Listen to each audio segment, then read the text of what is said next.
네, 반갑습니다. 우선 우리 시민학교에 참석해 주신 우리 부산 시민 여러분들 오늘 뵙게 돼서 반갑고 또 환영합니다.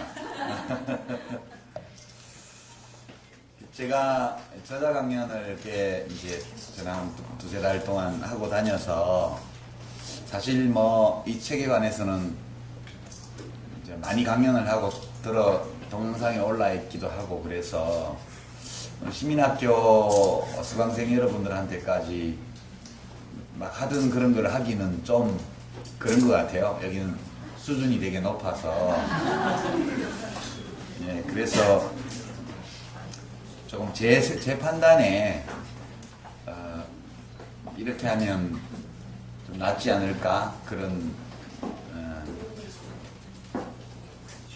생각에 따라서 한번 내용을 좀 바꿔서 해보겠습니다. 아무래도 우리 시민학교는 노무현 질환에서 하는 시민학교이기 때문에 기본적으로 이제 깨어있는 시민으로서 대한민국의 주권자로서 어떤 권리와 의무 이런 것들을 굉장히 뚜렷하게 이제 생각하시는 분들이고 또 이제 사회나 정치, 우리나라에 대해서 굉장히 깊은 애정과 그런 참여 의식 이런 것들을 가지고 계신 분들이시기 때문에 그걸 전제로 해서 이제 다른 곳에서 강연할 때보다는 조금 더 좀 더 높여서 눈높이를 그렇게 한번 해보겠습니다.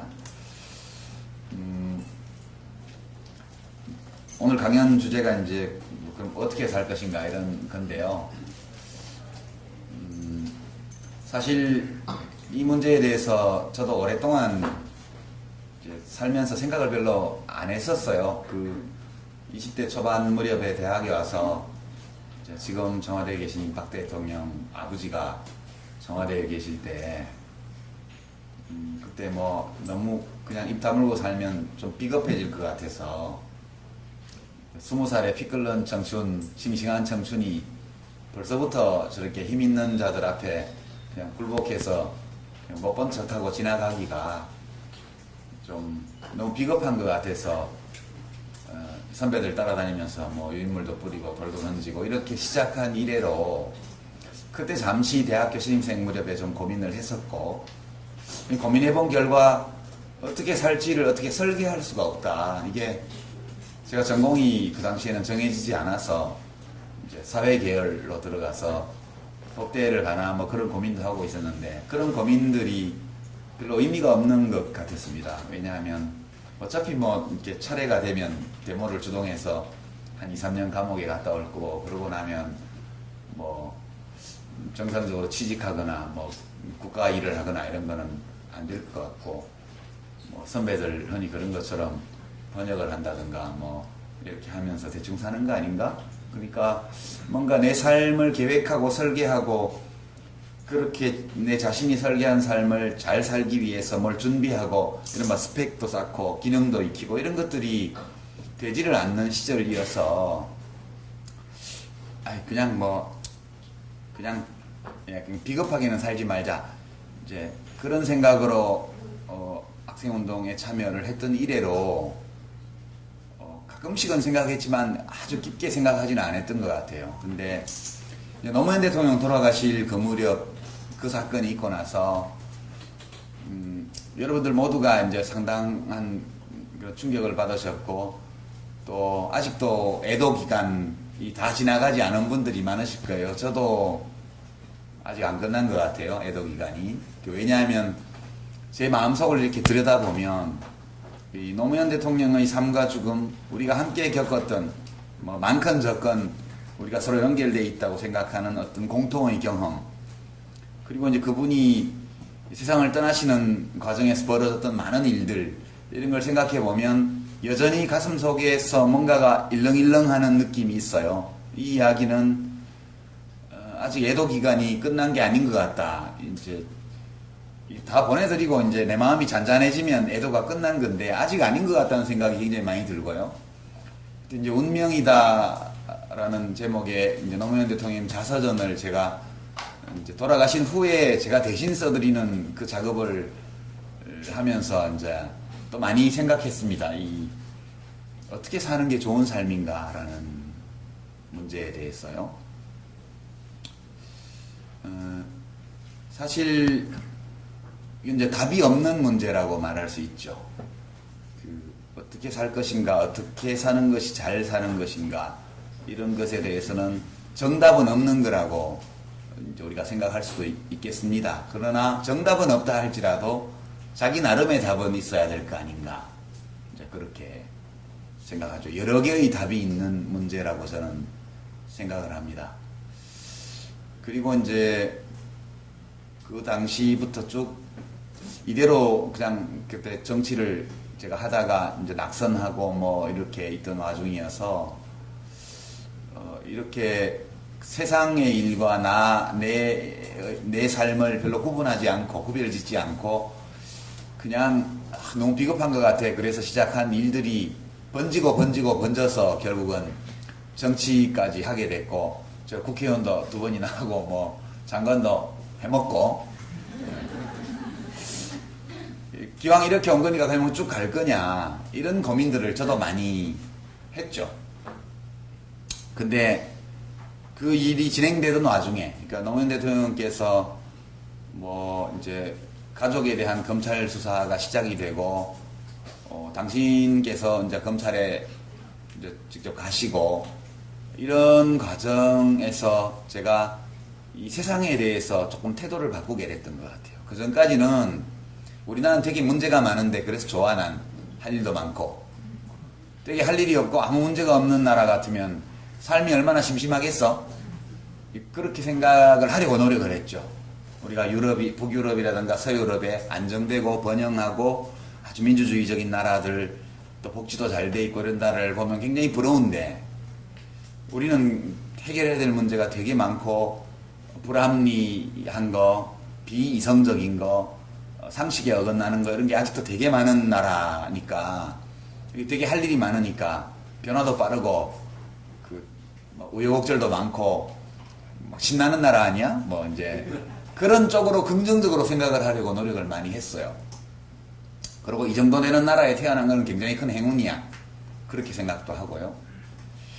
근데 이제 4년 전에 그 일을 겪으면서 이 대한민국 사회, 추상적으로 사회보다 이 사회에서 나와 동시대를 살아가는 사람들, 정치인들이 쓰는 용어로는 국민, 학자들이 쓰는 용어로는 대중, 운동권에 쓰는 말로는 민중, 사회학자들 용어로는 군중, 때로는 이 나와 함께 동시대를 살아가고 있는 사람들에 대한 느낌이 굉장히 많이 달라졌어요. 그러니까 그전에는 때로 이해가 안 되는 측면도 있고 뭐 그런 점도 있긴 하지만 되게 심정적으로 서운하거나 이런 거는 없었던 것 같아요. 무섭거나 이런 거는. 근데 그 일을 겪으면서 한편으로는 되게 무서워졌고요. 세상 사람들이 미친 것 같더라고요, 그때 생각에. 이제 그때 전개되던 일들을 돌아보면 진짜 광풍이라고 밖에는 말할 수 없는 그런 상황이었어요. 그리고 이제 연속해서 2번 이제 지금 이명박 대통령, 그러니까 거짓말을 엄청 입술에 침도 안 묻히고 낯빛을 하나도 안 바꾸고 입만 열면 필요할 때 모든 거짓말을 다 할 수 있는 사람을 대통령으로 뽑았잖아요. 그리고 5년을 살았고, 그리고 그렇게 거짓말을 하는 것 같지는 않지만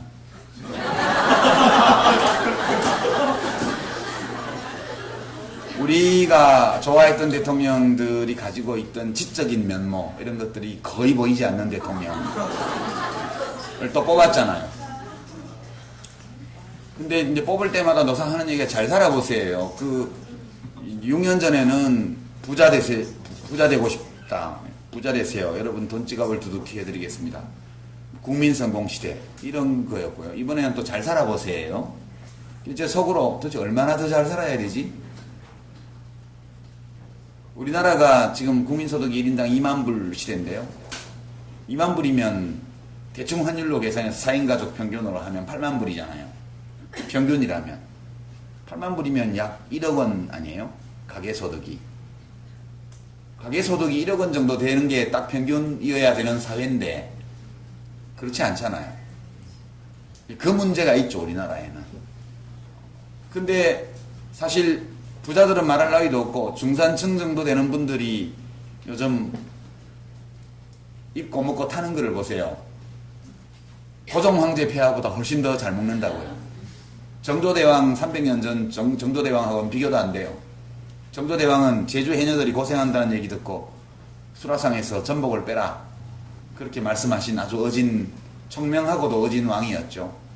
근데 지금 10,000원이면 요만한 생전복 3마리 준다고요. 마트 시장에 가면 한 30,000원 내면 전복 전문점에 가서 전복회, 전복구이, 전복 내장무침, 전복죽까지 풀코스로 나오는 걸 먹잖아요.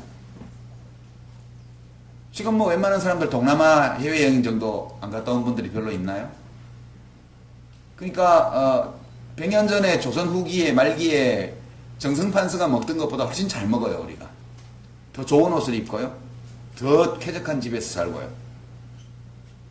그리고 그 사람들이 상상도 할 수 없었던 곳에 여행을 다니면서 이렇게 사는데 도대체 얼마나 더 물질적으로 잘 살아져야 될까? 이 욕심, 이 충동, 이 욕망, 이런 것들에 지배당하는 이건 뭐지? 이제 이런 좀 요즘 개콘 버전으로 말하면 너 좀 낯설다? 그런 느낌이에요. 갑자기 저와 동시대를 살아온 사람들이 좀 낯설게 느껴지는 시간들이 지난 몇 년간 지속됐던 것 같아요. 그러면서 저는 저 개인적으로 그 전까지 삶에서 세상의 일과 나의 삶을 물론 다른 거지만 별로 심정적으로 구분하지 않고 살았던 데에는 내가 아닌 다른 사람들, 말하자면 군중, 민중, 국민이라고 일컬어지는 동시대를 살아가는 인간 집단에 대해서 정서적 이격, 거리감이 별로 없었어요. 저 개인적으로는. 근데 그게 확 생겨버린 거죠. 그래서 이제 저도 어떻게 살아야 되지 이 고민들을 좀 많이 하게 되었던 것 같습니다. 이제 사실 아주 간단하게 이 책에서 제가 말씀드린 내용 또는 뭐 제가 평소에 생각하는 내용을 결론적으로 짧게만 말씀을 드리면 어떻게 살 것인가? 답은 잘 사는 거죠. 잘 산다는 거예요. well-being이죠. well-being. 그 well이 뭘 의미하냐는 사람마다 다르겠지만 포괄적으로 보면, 그리고 잘 산다는 거에는 잘 죽는 것까지 포함되는 거죠. 잘 사는 건데 어떻게 하는 게 잘 사는 거지? 어떻게 사는 게 잘 사는 거지? 그렇게 들어간다면 답은 내가 원하는 삶을 내가 옳다고 믿는 방식으로 사는 거예요.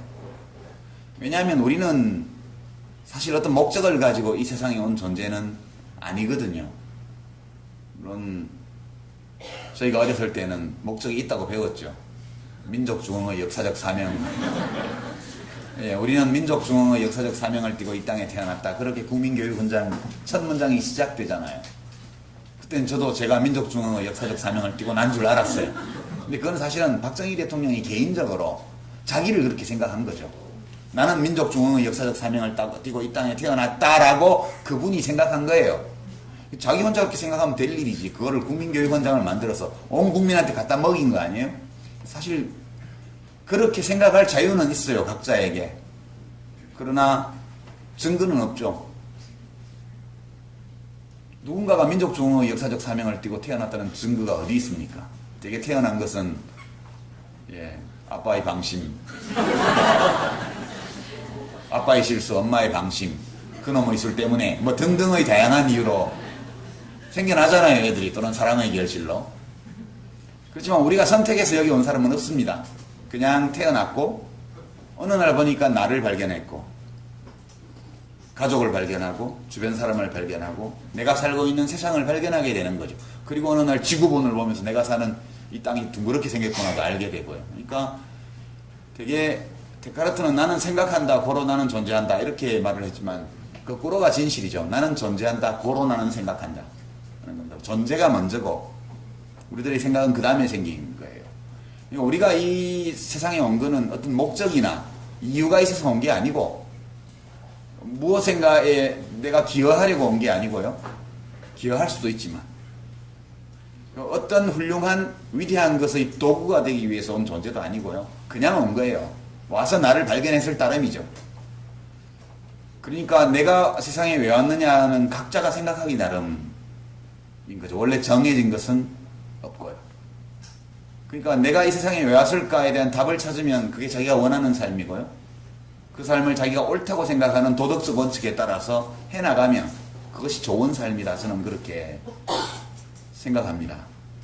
노무현 대통령께서도 뭐 대통령 되려고 오신 건 아니잖아요. 그렇잖아요. 자기 스스로 도전했고 그 도전을 자기가 옳다고 생각하는 방식으로 밀고 나가서 때로는 성공했고 때로는 실패했고 그리고 때로는 공격을 받아서 구렁텅이에 내몰렸고 뭐 그런 와중에 나다운 방식으로 삶을 마감하겠다 이렇게 결단하시고 떠나신 거예요. 저는 그렇게 생각합니다. 참 멋진 분이셨다. 저는 그렇게 지금도 그렇게 생각을 해요. 근데 이제 전체적으로 그렇게 생각을 하면서도 제가 이제 정치를 그만두는 과정에서 그냥 근본적인 이유는 이제부터라도 내가 살고 싶은 삶을 살아야 되겠다. 이게 근본적인 거지만 그렇게 결심하게 된 배경에는 사람들에 대한 두려움 같은 게 좀 있었던 것 같아요. 세상에 대한 사람들에 대한 거리감 왠지 낯선 55년을 살아놓고 이제 와서 굉장히 낯설게 느껴지는 거예요. 그런 것들도 많이 작용을 했다 이렇게 생각합니다. 그런데 이 좀 무섭다 이렇게 느끼는 것은 이제 감정적인 측면이고 그럼에도 불구하고 그런 일이 일어날 수 있다 그런 판단도 한편으로 합니다. 그게 아주 누군가 나쁜 의도를 가지고 한 측면도 있지만 근데 이명박 대통령은 아주 나쁜 의도를 가지고 했죠. 그거를 아주 나쁜 사악한 의도를 가지고 했고요. 다만 그 의도는 죽이려고 한 것은 아니었다. 저는 그렇게 생각해요. 왜냐하면 되게 사람은 자기를 투사해서 남을 생각하거든요. 어떤 스님 말씀으로는 자기가 부처면 다 부처로 보이고 자기가 돼지면 다 돼지로 보인다고 그러잖아요. 이명박 대통령 같은 분은 노무현 대통령이 당했던 그런 일을 당해도 절대 자살하지 않을 거예요. 그런 방식으로 자기의 존엄을 지킬 의지를 가진 사람이 아니에요. 그런 사람이에요. 그러니까 거짓말을 하고 그것이 발각되어도 전혀 부끄러움을 느낄 능력이 없는 사람이에요. 그런 사람은 절대로 나를 버리라고 말을 한다든가 그래도 사람들이 안 버리니까 스스로 떠나거나 이런 일은 할 수 없어요. 그러니까 이명박 대통령이 사악한 의도를 가졌겠지만 스스로 목숨을 버릴 것이라고는 상상을 못했을 거예요. 자기가 절대 그럴 사람이 아니기 때문에. 남이 그러려고 생각을 못하는 거죠. 그럼 나머지 언론, 검사들 또 뭐 그런 언론의 보도를 보면서 막 손가락이 있던 사람들은 뭘까? 일어날 수 있는 일이다. 저는 그렇게 생각해요. 나쁜 의도 없이도요. 그래서 제가 이 세상에 대한 두려움, 사람들에 대한 서운함 이런 감정이 남아있는 한은 참 제대로 살기가 어렵겠다. 그런 생각을 하면서 많이 고민을 해봤는데요. 결론은 더러더러 사악한 의도를 가지고 그 일을 저지르는 사람들도 있고 지금도 유사한 나쁜 짓들을 하고 있지만 그래도 일이 이렇게 번져나가는 데에는 인간이 가지고 있는 근원적 한계가 작용하는 것 같다. 그렇게 생각합니다. 이제 그렇게 생각하면 마음이 약간 편해지더라고요. 그래, 누가 나쁜 의도가 있어서 그런 것이 아니고 원래 그런 거야. 인간이라는 거는. 그렇다면 만약에 인간이 그러면 안 돼라는 내 어떤 판단 때문에 서운함을 느낀다면 원래 내가 가지고 있던 판단이 좀 과한 거야. 그런 생각을 하게 되는 거죠. 사진을 좀 준비해 왔는데요. 아이고, 이게 아닌데. 이거 안 넘어가지, 왜? 이거.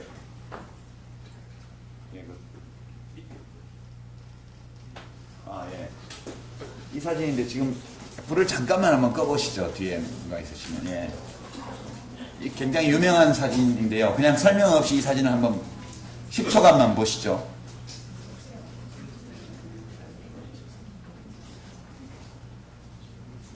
제가 노무현 대통령 서거와 관련되어서 몰아쳤던 언론의 광풍과 민심의 광풍 이런 것들이 무엇이었나?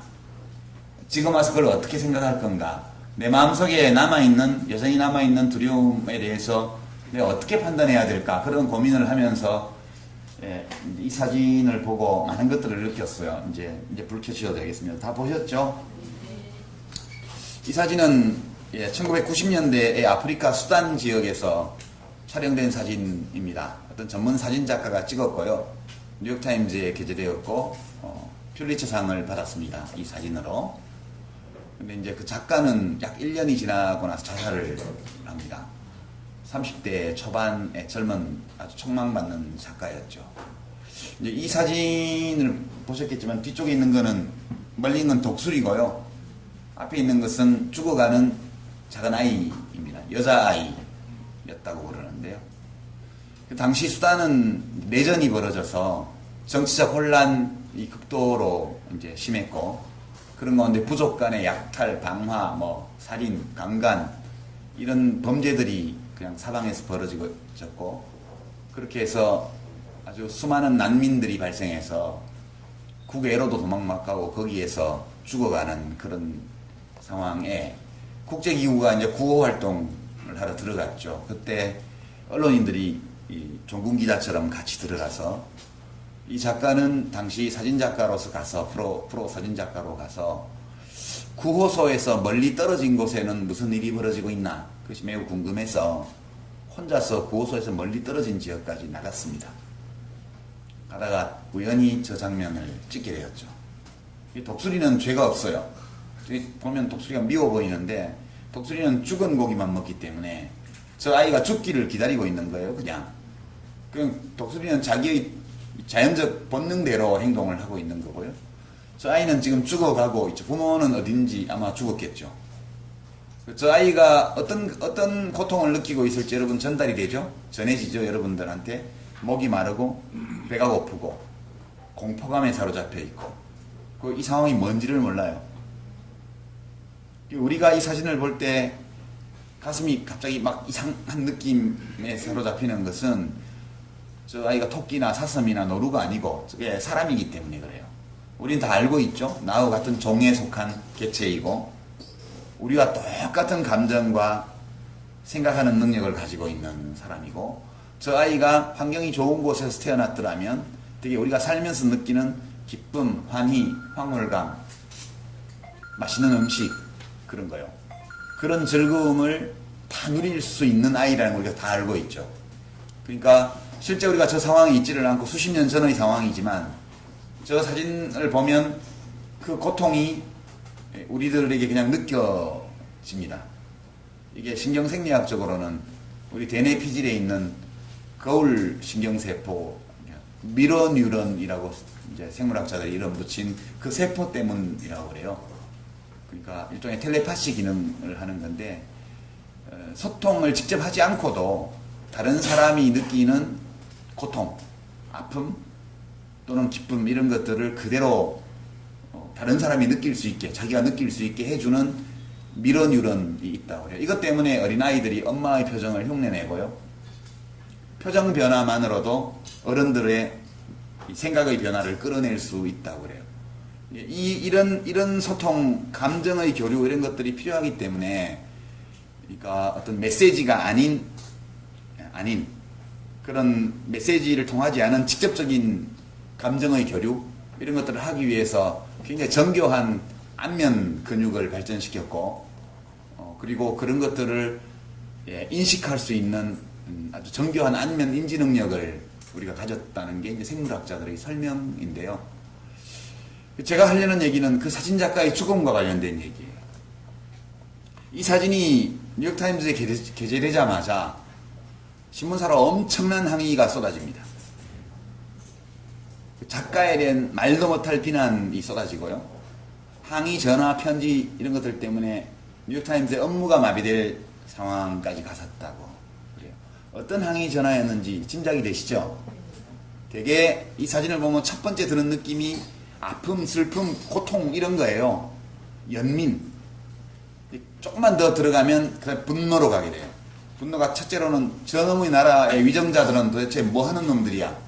부터 시작했어요. 그 다음에 더 깊이 들어가면, 누가 찍은 거야? 그리고 저 사진작가는 저 상황에서 사진이나 찍고 있단 말이야? 저 애는 어떻게 됐지? 아무 설명이 없잖아요. 그러니까 저 상황을 보면서 사진을 찍은 행위에 대한 분노예요. 그래서 이제 비윤리적이다. 저 상황이면 인간이라면 애를 구해야지 사진을 찍고 있냐? 사진작가로서의 명성이 그렇게 중요하냐? 그리고 이런 비윤리적인 사진을 실어준 뉴욕타임즈는 뭐냐? 연쇄적으로 그런 분노들이 일어난 거예요. 아주 자연스러운 감정입니다. 그리고 이제 작가가 자살을 한 것은 그 비난 때문만은 아니고 다른 개인적인 여러 가지 어려움이 겹치면서 1년쯤 지나서 자살을 합니다. 그럼 이제 진실은 뭐였을까?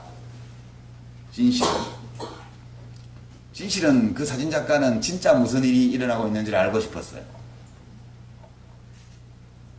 그래서 이 지역의 참상을 구호소 근처에서도 충분히 볼 수 있었지만 구호단체의 활동에 대한 세계인의 관심을 촉발하고 국제기구의 문제 해결을 위한 지원을 촉구하려면 이 지역에서 벌어지고 있는 참극을 더욱 생생하게 전할 수 있는 사진이 필요하다 이렇게 판단을 한 거예요. 그래서 구호소에서 멀리 떨어진 곳까지 간 겁니다. 가다가 우연히 저 장면을 보게 되죠. 그래서 빨리 사진을 찍었어요. 그런 다음에 쫓아가서 저 독수리를 쫓아버립니다. 애를 구했냐? 못 구했죠. 왜 못 구했냐 하면 애를 구하고 싶었는데 구호소에서 너무 먼 곳이기 때문에 애를 구하려면 안고 가야 돼요. 이미 기진맥진한 아이기 때문에. 근데 구호활동가들과 취재진에게 주어진 행동 강령에 따르면 전염병이 사방에 퍼져 있었기 때문에 난민들과의 직접 신체 접촉을 절대 하지 마라. 그것이 아주 중요한 행동 강령 중에 하나였어요. 그래서 이 작가는 저 아이를 구하지 못하죠. 오랫동안 저 아이를 지켜보면서 어떻게 해야 될까 고민하다가 끝내 못 구합니다. 그리고 나서 이제 이 사진이 게재되고 나서 엄청난 항의를 받았을 때 이제 가까운 친구들에게 정말 울면서 얘기를 했죠. 그래도 안아줄 걸. 그러니까 저 아이를 안아주지 못하고 자기가 돌아온 거 때문에 너무너무 괴로워했다고 그래요. 이게 이제 실제 있었던 일입니다. 그러면 그 뉴욕타임즈와 사진작가를 엄청나게 비난했던 그 분노한 민심, 독자들의 분노 이런 것들은 부당한 것이었나? 아닌 거죠. 그것도 정당한 거죠. 사진작가와 뉴욕타임즈 편집진에 무슨 잘못이 있었느냐? 어떤 잘못도 없었죠. 모두가 자기가 생각하는 바 올바른 행동을 하기 위해서 노력했어요. 결과적으로 보면 이 사진작가와 뉴욕타임즈에 대한 비난의 광풍이 불었던 거죠. 그러니까 이것은 전형적으로 소통이 실패한 사례입니다. 원래 사진을 게재한 뉴욕타임즈의 편집진과 사진을 찍은 작가가 전하고자 했던 것, 이것이 그분들의 의도대로 독자들에게 전해지지 않은 거예요. 독자들은 뭐냐? 독자들은 분쟁 지역에서 어떤 일인지를 정확히 모르잖아요. 그러니까 독자로서 저 사진이 주는 느낌에 직관적이고 본능적으로 반응을 한 거예요. 그리고 그것이 어떤 나쁜 의도로 반응한 것이 아니라 인간으로서 가지고 있는 아름다운 감정에 따라서 분노를 느끼고 그 분노를 표출했던 거에 불과하거든요. 그러니까 이 전체 스토리를 보면 누구의 잘못도 없더라고요. 다만 우리는 살아가면서 어떤 문제가 있을 때 그것을 사실관계를 다 조사하고 그리고 그런 다음에 논리적으로 따져보고 그리고 어떤 판단을 내리고 그리고 그 판단에 따라서 일어날 수밖에 없는 감정을 표출하고 이렇게 하지 않잖아요.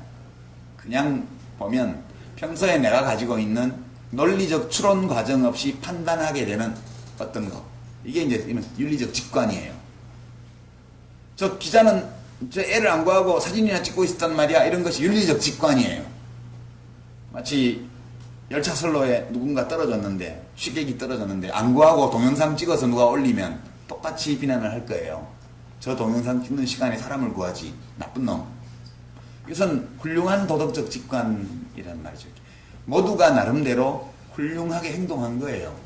그럼에도 불구하고 저렇게 돼버렸거든요. 그래서 이 어떻게 살 것인가라는 문제와 관련해서 보면 내가 원하는 삶이 뭔지를 찾고, 이게 기본인 것 같아요. 내가 진짜 어떤 삶을 원하는지를 찾아야 돼요. 그게 없이 내가 원하지 않는지 전혀 모르고 또는 생각도 안 해보고 그냥 어떤 사람들의 요구라든가 누구의 기대라든가 어떤 일반적인 사회적 통념이라든가 이런 거에 따라서 그냥 살아가 버리게 되면 그 사람은 끝내 자기가 원하는 삶이 뭔지를 모르고 가는 수도 있죠.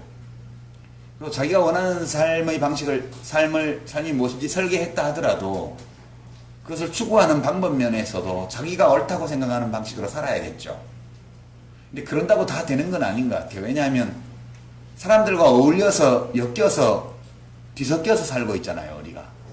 그때 내가 원하는 삶을 내가 옳다고 믿는 방식으로 잘 헤쳐나가기 위해서는 다른 사람들의 이해를 구하고 타인과 잘 소통해서 역시 그렇게 살아가려고 하는 다른 사람들과 잘 조화를 이루고 살아야 돼요.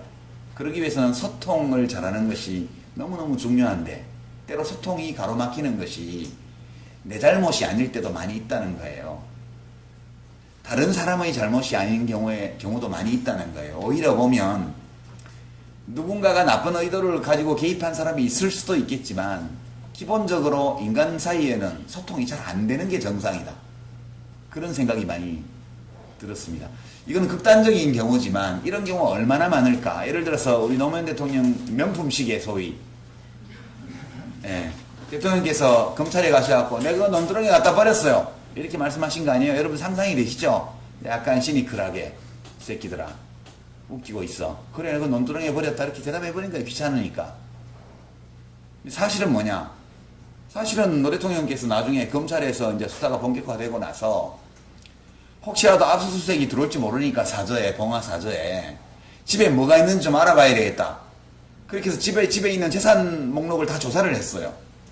근데 보니까 시계가 있는 거예요, 그게. 이게 무슨 시계야? 이러니까 박연차 씨가 누구 딴 사람한테 좀 전해주라고 맡겨가지고 환갑 선물인가 뭐 그렇다고. 그래서 퇴임하시고 나서 사저로 가지고 왔다는 거예요, 누가. 대통령은 모르셨고. 그 여사님이 그거를 어떻게 하겠어요, 그러면. 그래서 받아서 그냥 놔둔 거래요. 대통령은 보지도 못했고 알지도 못했고. 그래서 화가 나셔가지고 망치로 두들겨서 다 부셔버렸대요, 그 시계를. 진실은 그거예요. 근데 박연차 씨한테 1억 원짜리 명품 시계 선물 받아가지고 하다가 논두렁에 버렸다. 하도 가짜니까 그렇게 그냥 대답하신 거예요, 제가 보기에는. 근데 그걸 흘려내보내서 그럼 사람들이 야 봉화마을에 시계 주스러 가자 그렇게 했잖아요, 네티즌들이. 무슨 악의가 있었겠어요? 저는 그렇게 생각합니다. 물론 정치검사들, 청와대 이명박 참모들, 이명박 대통령 자신 이런 사람들은 사악한 의도를 가지고 죽이려고까지가 한 건 아니지만 정치적으로 죽이려고 한 거죠. 그러나 그때 일어났던 그 광풍이라는 것은 다 조작되었다고만 생각하기에는, 누군가의 나쁜 의도로 일어났다고 생각하기에는 너무 지나친 거였어요. 그래서 저는 이거랑 비슷한 게 아니었을까.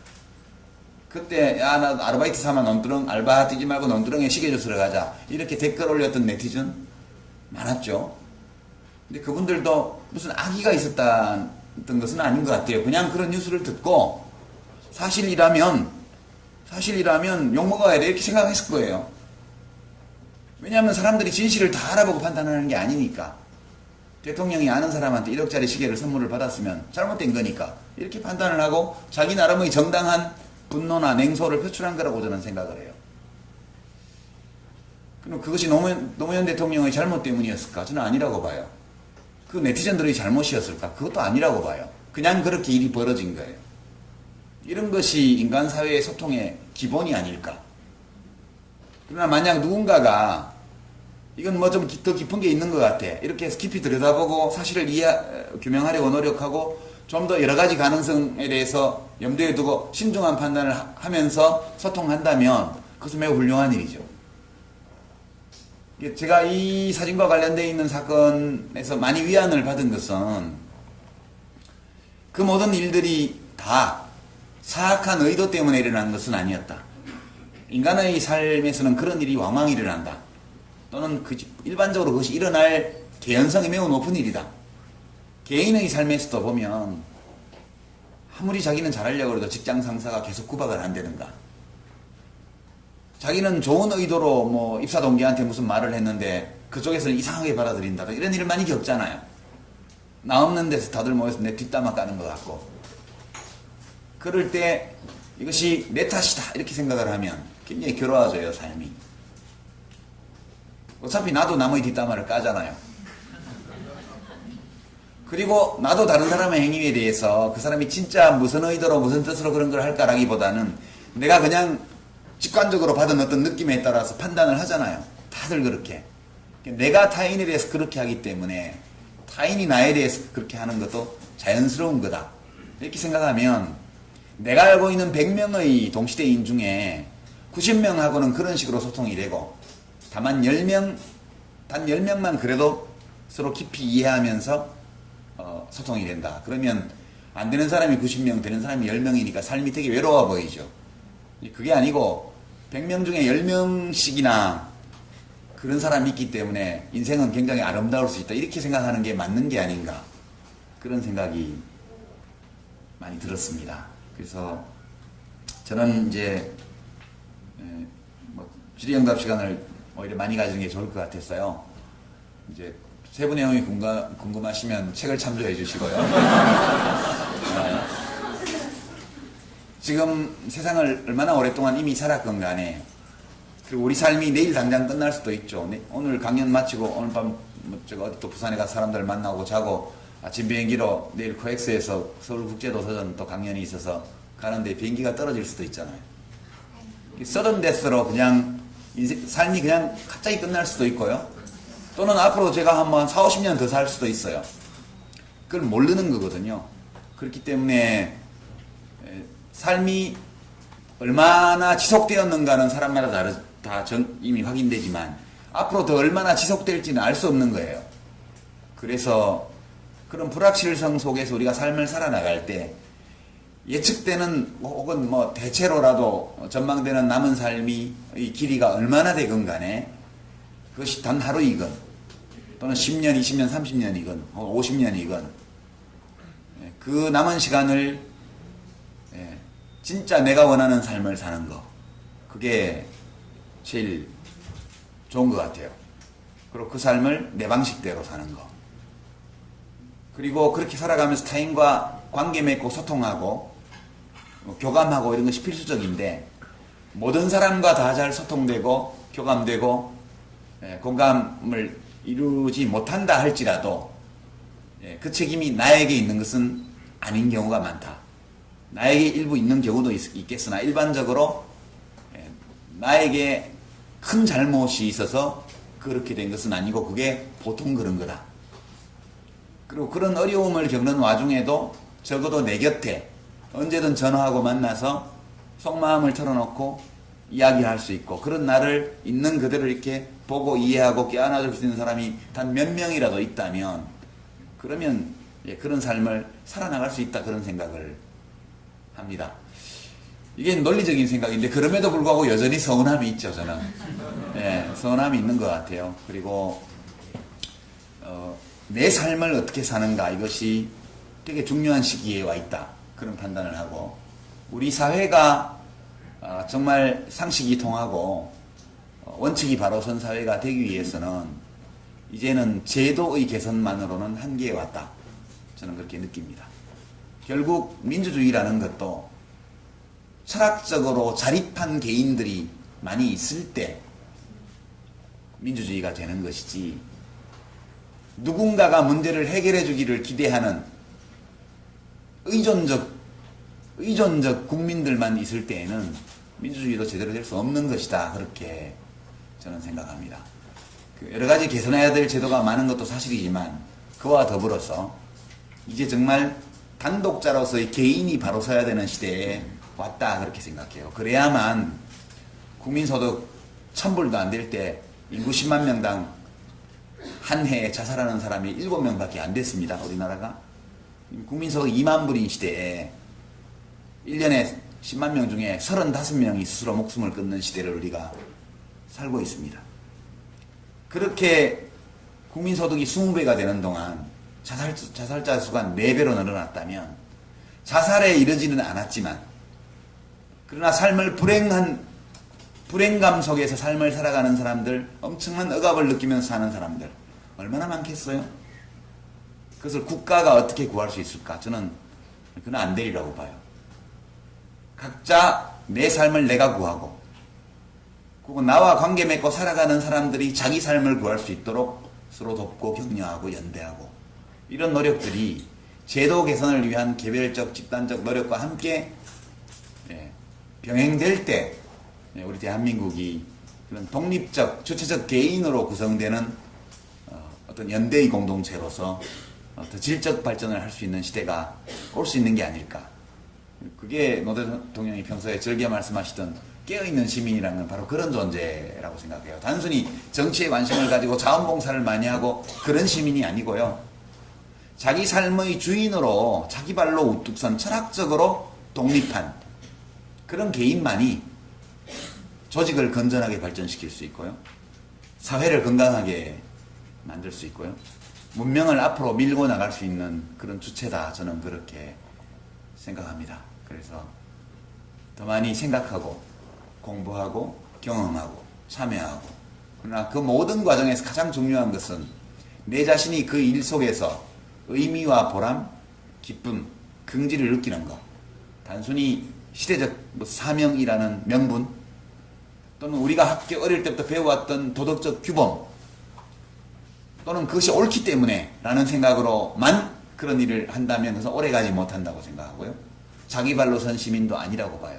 결국은 내 스스로 그것에 의미를 부여할 수 있고 내 스스로 그것에서 기쁨을 발견할 수 있고 그런 활동으로 보낸 하루가 작은 인생으로서 매일매일 나에게 의미를 가지는 그런 삶을 사는 시민들이 많아졌을 때 그럴 때라야 좀 더 지성미 있는 대통령을 가질 수 있고 정직한 대통령도 가질 수 있지 않나 그렇게 저는 생각합니다.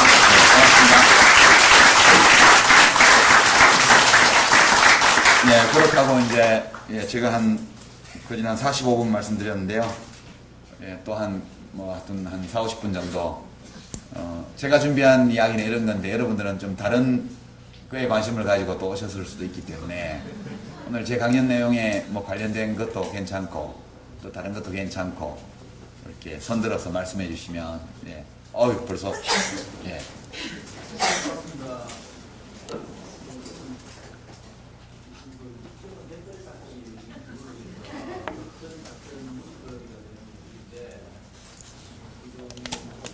사회 진영에서는 하야를 촉구하는 분들도 있고 표창원 교수님께서도 세단 선발을 한 걸로 알고 있습니다. 심지어는 지금 오늘은 서울대 학생들이 시국선언까지도 이야기하고 있는데 시간이 그걸로 올라가서 만약에 노무현 대통령님께서 그 당시 집권 여당 김대중 대통령님이 암묵적인 국정원에게 지시를 했거나 아니면 국정원 내부에서 그런 일을 했다는 걸 나중에 알고 대통령 당선될 이후에 그런 일을 알았더라면 어떻게 대응을 했을까 하는 게 궁금하고 지금 상황이 한나라당 국회의원들이 그러니까 한나라당 국회의원들이나 지금 보수 진영에서 그걸 하야를 촉구한다고 하면 그 대통령 당선 이후에 어떻게 했을지 궁금하고 만약에 낙선된 노무현 대통령 후보가 되면 그걸 어떻게 이끌어갈 건지 그리고 나아가서 지금 요번에 국정원 댓글 사건이 요번 대선에 끼친 영향이 한 몇 프로의 영향을 끼쳤습니까?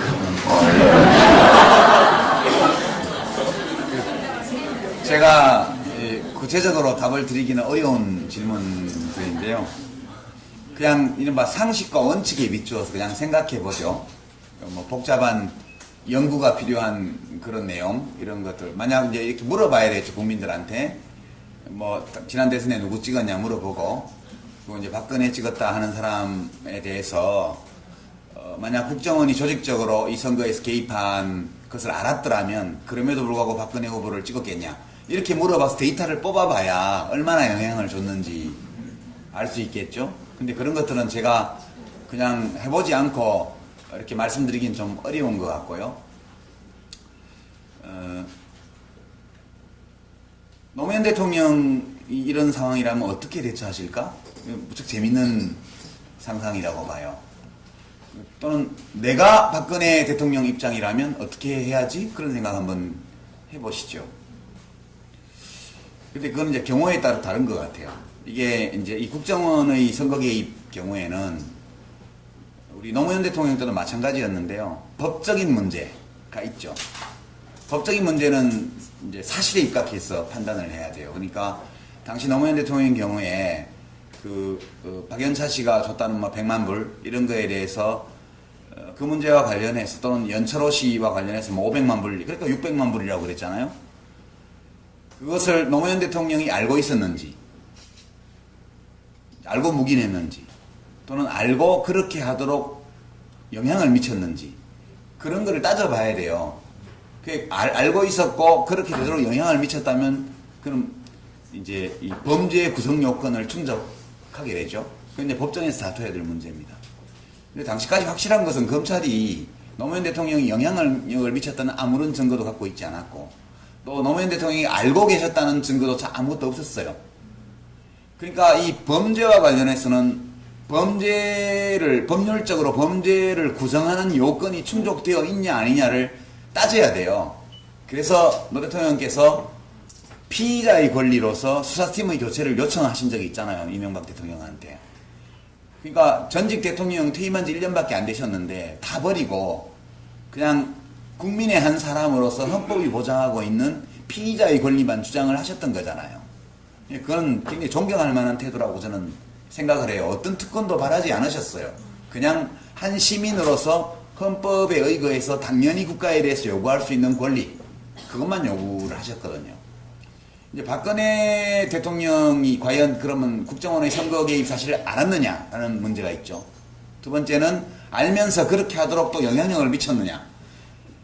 만약 이 두 가지가 다 확인된다면 그거는 박근혜 대통령 자신이 범죄를 저지른 게 돼요. 그쵸? 그거는 심각해지죠. 근데 우리는 그거에 대해서 판단할 수 있는 뭘 갖고 있지를 않아요 지금. 그러니까 그 문제에 대해서는 일단 판단을 미룰 수밖에 없는 것 같아요. 지금 박근혜 대통령이 후보 시절에 국정원이 그런 짓거리들을 하고 있다는 걸 알고 있었는지 알면서도 그것을 은폐하거나 또는 그것을 집행하도록 영향을 미친 적이 있는지 이런 것들은 판단할 수 있는 근거가 아무것도 없기 때문에 지금 말하기가 어려워요. 그리고 이제 낙선한 후보 입장에서 보면 문재인 전 후보, 문재인 의원의 대응이 저는 옳다고 봐요. 이런 문제를 거론한 건 남들이 하는 거고 같이 라이벌로 겨루었던 낙선한 후보 입장에서 보면 지금 불확실한 이런 문제를 두고 사실관계가 확실치 않은데 뭐 하야를 해라는 둥 뭐 이런 얘기를 하는 것은 정치 도의상 옳지도 않고 또 한때 국가를 책임지는 대통령이 되려고 했던 분으로서 책임성 있는 태도는 아니라고 봐요. 그래서 박영선 의원이 엘고어하고 비교를 해서 얘기를 했는데 그건 뭐 적절한 비교였다 그렇게 생각을 합니다. 문재인 의원님 입장에서는 박근혜 대통령한테 법적 책임이나 혹은 정치적 책임을 묻는 것은 적절치 않다. 이 얘기는 그냥 대통령직을 수행하라는 뜻입니다. 그것은 매우 적절한 태도라고 저는 보고요. 이제 박근혜 대통령 입장에서는 어떻게 하는 게 옳을까 하면 두 가지 측면이 있는 것 같아요. 하나는 우선 그날 잠금 사건, 그러니까 오피스텔 잠금 사건입니다. 그걸 이제 감금 사건, 감금은 안에 있는 사람이 나오려고 그러는데 못 나오게 밖에서 하면 그게 감금이죠. 근데 그 당시 경찰관과 선관위에서 다 와서 문 열고 나오라고 했는데 문 걸어 잠그고 안 나왔잖아. 그러니까 이것은 이제 오피스텔 잠금 사건이라고. 만약 그것이 감금이 된다면 그러면 이제 근데 우리가 음주운전을 하면 안 되지만 하다가 걸리잖아요. 그럼 일단 창문을 다 올려요. 차문을 잠궈요. 안에서 버텨요. 경찰관이 아무리 나오라 해도 나가지 말아야 돼요. 그 다음날 한숨을 푹 자고 술이 다 깬 다음에 문을 열고 나와서 그 경찰관을 감금 혐의로 고소해야 돼요.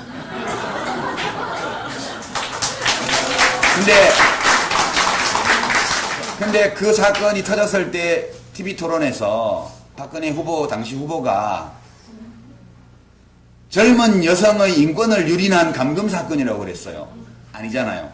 최소한 검찰 발표까지 드러난 사실들을 보면 국정원이 명백히 조직적인 국정원법 위반, 선거법 위반의 범죄를 저지른 거예요.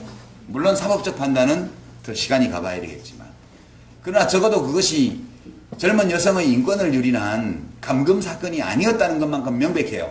이거에 대해서 후보로서 했던 발언에 대해서 이제 박근혜 대통령이 책임있는 태도를 취해야죠. 사과를 하는 게 맞다고 봐요. 제가 만약 박근혜 대통령이라면 미안하게 됐습니다. 그때 제가 잘못 알았던 것 같습니다. 그게 첫 번째고요. 두 번째는 이 사건은 만약 몰랐다고 가정한다면, 저도 이런 일이 있는지 몰랐지만 몰라서 그렇게 얘기를 했는데, 만약 검찰 발표가 사실이고 그리고 이제 좀 더 드러나는 걸 봐야 되겠지만 나중에 법원까지 법적으로는 가봐야 되겠으나, 지금 드러난 사실로 볼 때도 이것은 국가기관의 심각한 국기문란 행위이기 때문에 국정원이 다시는 이러한 선거 개입을 할 수 없도록 근본적 조처를 강구하겠습니다. 이렇게 말하는 게 답이죠. 근데 아무 말씀이 없으시잖아요. 그러면 이제 이걸 어떻게 해석해야 될까? 아무 말씀이 없는 것을. 그냥 입장 곤란해서 입 다물고 있는 걸까? 그건 아닌 것 같아요. 박근혜 대통령에 대해서는 제가 뭐 험담하려는 것은 아니고, 우리가 좋아했던 대통령들만큼의 인텔리전스, 총명함을 기대하기는 어렵다고 제가 굉장히 여러 차례 말씀드렸잖아요. 그러니까 실제로 그렇게 믿었던 것 같아요. 밑에서 보고를 그렇게 했고 그렇게 믿었던 것 같아요. 이게 이제 이른바 환관정치라는 겁니다. 옛날 조선시대로 치면 도성지하고 내시들이 짜고 그냥 임금의 눈과 귀를 다 막는 거예요. 그러니까 이분이 이 밝은 지도자는 아니라고, 제가 정치인은 아니라고 여러 차례 말씀드렸습니다. 밝다는 것은 이치에 밝은 사람이에요. 이제 어디서 알 수 있냐 하면 청소년들 북침 남침 그 건에서 알 수 있어요. 그것도 이제 박근혜 대통령의 잘못은 아니에요. 그거는 설문조사기관의 잘못인데, 원래 여러분 남침 그럼 뭡니까? 그럼 북괴의 남침, 우리 세대는 알고 있어요. 북침 그러면 대한민국의 북침 이거잖아요. 그러니까 당연히 6.25는 남침이에요. 왜냐하면 북침일 수가 없는 게, 북침했으면 왜 사흘 만에 다리 끊고 도망가요, 대통령이. 한강 다리 끊어놓고 부산으로 도망가 버렸잖아요. 먼저 침략한 쪽이 그렇게 하는 게 어디가 있어요. 그러니까 모든 드러난 사실들을 종합해 볼 때 6.25 전쟁은 잘 준비되어 있었던 북한, 그러니까 소련의 지원을 처음에 받았던 김일성의 침략이었다. 그건 명백하다고 저는 봐요. 물론 국제법상 침략 개념을 분단된 그런 특수관계 속에서 적용할 수 있느냐는 건 학술적인 논쟁이고, 우리 보통 하는 말로는 선빵을 매기면 그게 침략한 거잖아요. 2차 대전 때는 진주만에 선빵을 일본이 매겼으니까 일본이 미국을 침략한 거 맞잖아요. 그런 거거든요. 그런 건데 결국 북한이 남한을 침략한 거기 때문에 북한의 남침이죠. 그러니까 청소년들이 남침 이렇게 답을 해야 되는데 다 그렇게 생각해요. 100명이면 99명, 100명 다. 근데 북침이냐, 6.25는 북침입니까, 남침입니까? 물으니까 북침은 북교의 침략, 남침은 남한의 침략. 그러니까 남침이라는 용어가 북이 쳐들어온 거다 이렇게 생각하는 학생이 3분의 1. 그 다음에 북한이 침략한 게 북침이다 이렇게 생각하는 학생이 3분의 2. 그래서 33대 66으로 남침과 북침이 나온 거예요. 이거는 지극히 정상적인 여론조사, 의식조사예요. 다만 설문이 잘못된 거죠, 설문이.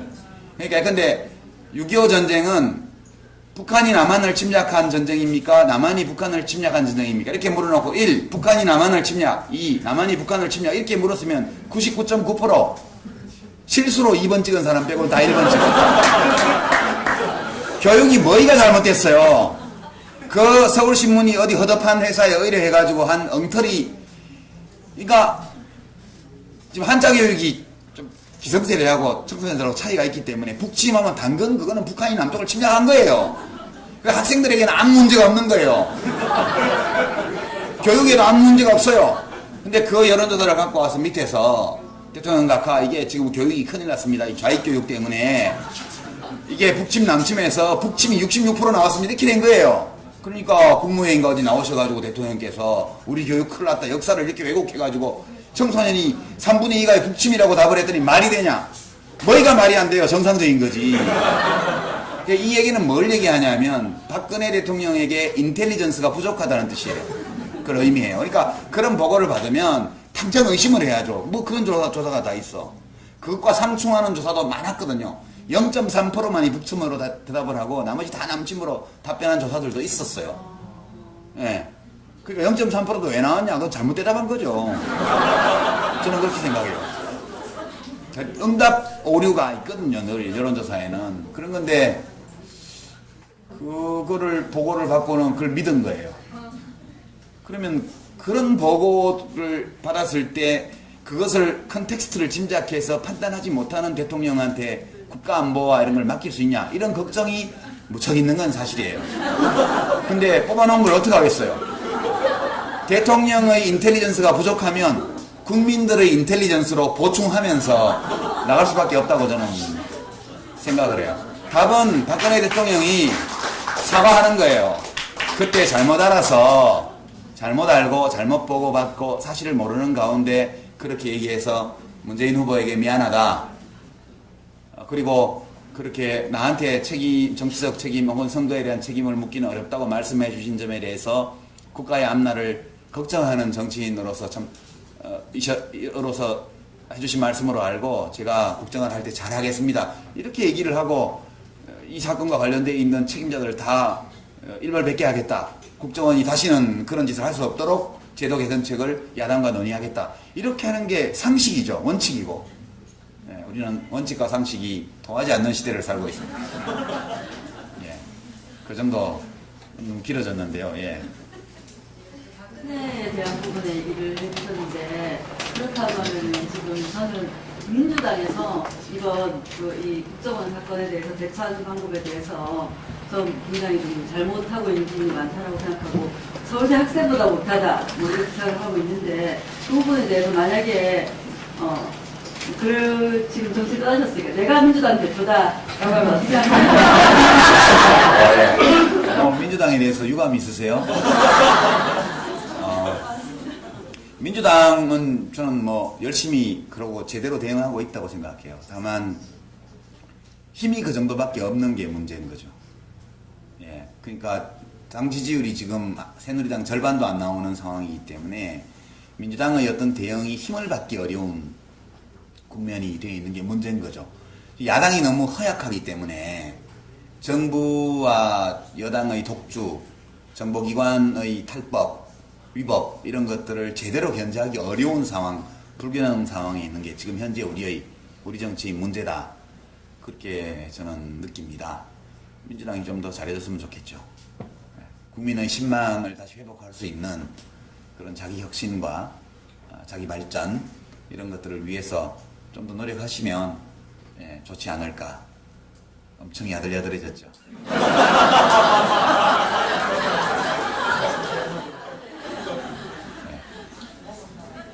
예. 저희 오늘 강의가 농민시민학교의 강의 세 번째 강의로 그 정치적 관심이 우리 저희들 국민들 시민들이 정치적 무관심이라고 하지만 관심이 아주 세계적 다른 나라와의 비교해봐서 아주 강한 것으로 생각을 합니다. 그런데 5천년 역사를 주장하고 우리가 강조하고 자랑하고 있지만 실제로는 일제 이후 45년